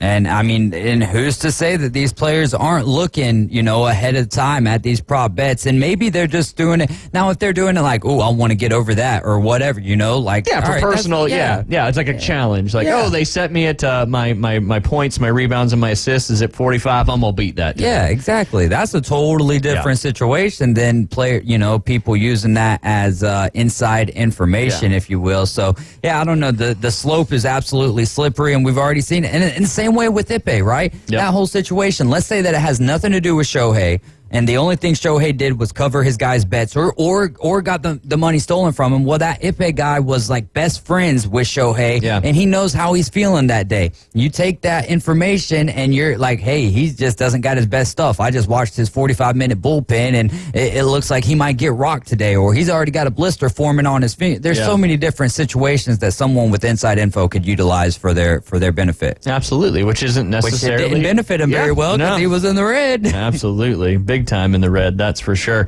Well, opening day coming up. Got a lot of games on the schedule this afternoon into the evenings. We'll be back tomorrow for Fun Friday, getting ready for that Braves opening night. Tune in the afternoon Underdogs, 4 p.m. with DJ Davey Crockett and the rest of the crew. We'll be back tomorrow with Jay. Y'all have a great rest of this beautiful afternoon.